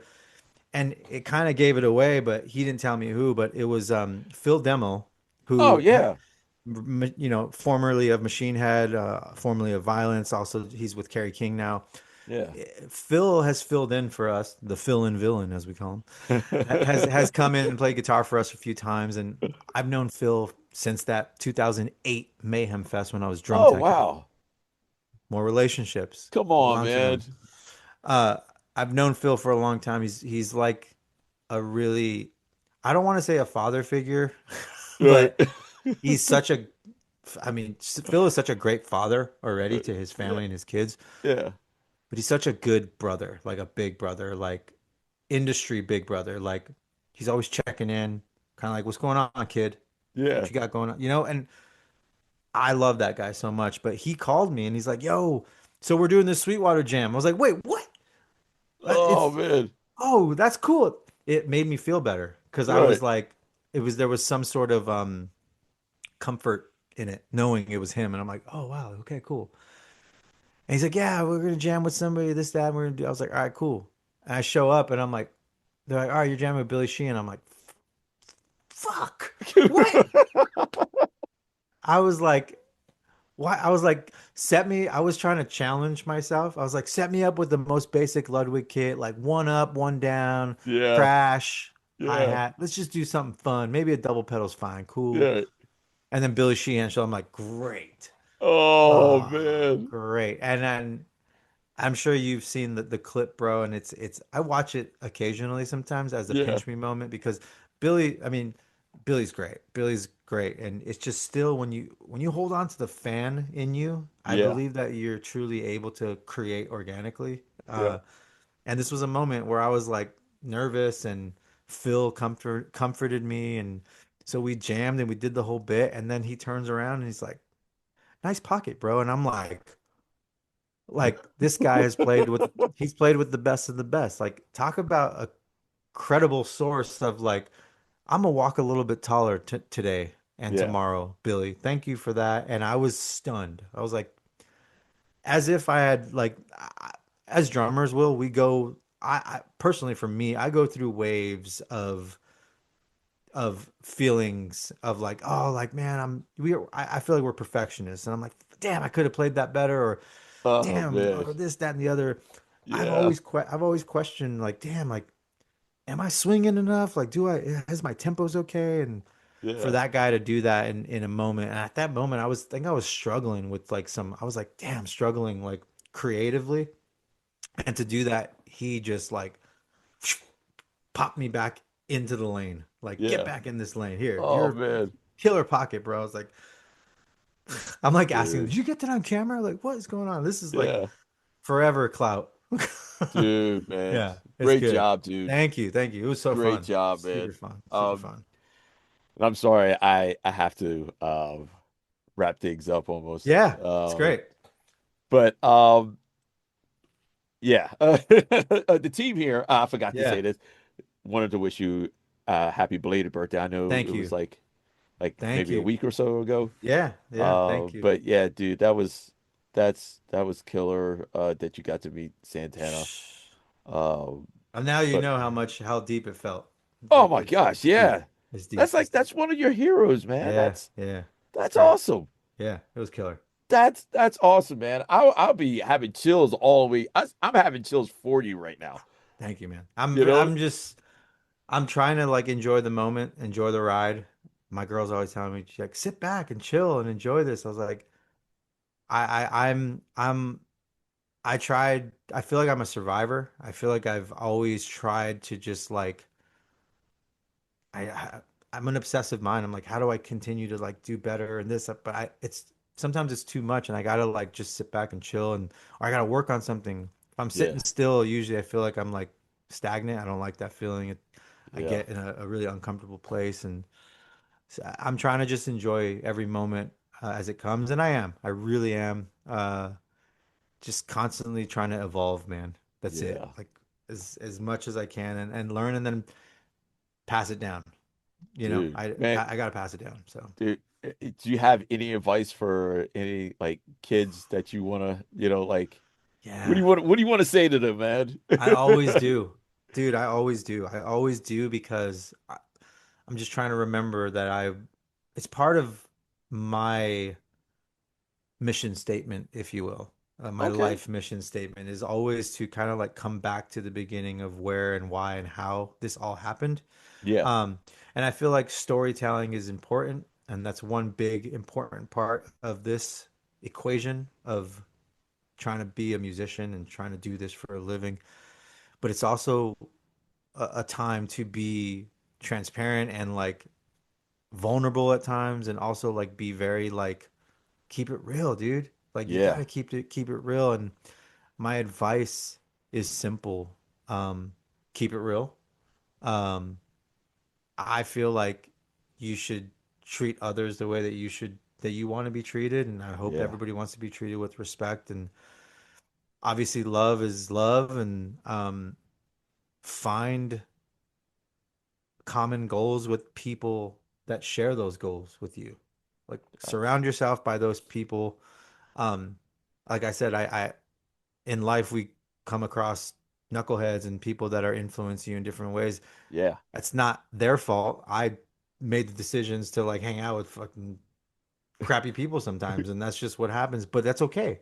Yeah, I'm it is. okay with those, and I pray for those people all the time. But it's also like hang on to those relationships, make as many friends where you go, um, and be present in the moment, and remind yourself that life is full of surprises and events that will help you grow and Yeah. lessons to learn.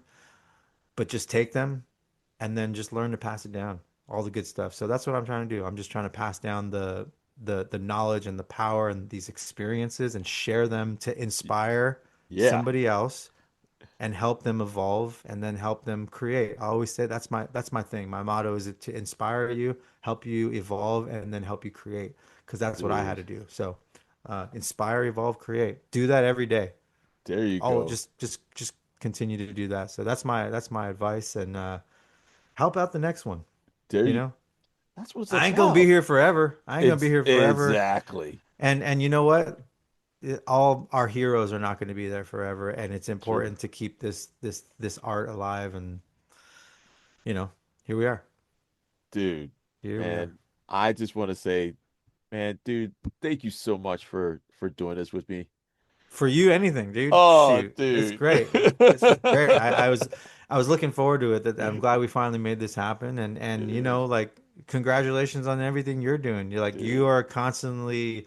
Every time I see you, I'm just you always have a smile on your face, man. Oh, man. And I don't know if there's ever moments where you're not feeling like smiling and you are. Just know that when you're smiling, Yeah. you are passing a very infectious thing to others. Oh, So dude. Thank you, respect. dude. Yeah, yeah. Oh, man. Thank you, man. Ah, Give me a thank you. hug. Hug. Ladies and gentlemen, Art Cruz. Thank you. Thank you Thank again, y'all. my friend. Ah! Hey, did you know that we have a website, Talk Music Podcast with Will Dorsey Jr.? We got all kinds of stuff on there, man. Check it out. Got some cool swag on there, like a sweatshirt or a hoodie or a coffee mug. Check out the gear. Hope you like it and support Talk Music Podcast with Will Dorsey Jr. Thanks. Today's episode is brought to you by our sponsor, E-Record Studio, the new way musicians rehearse, record, and share their e-record sessions on social media. Visit ERS on erecordstudio.com. Download this amazing app on Google and Apple Apps stores. Visit us on www.talkmusicpodcast.com. Subscribe to our YouTube channel. Download our podcast on Apple, Google, Amazon, and Spotify.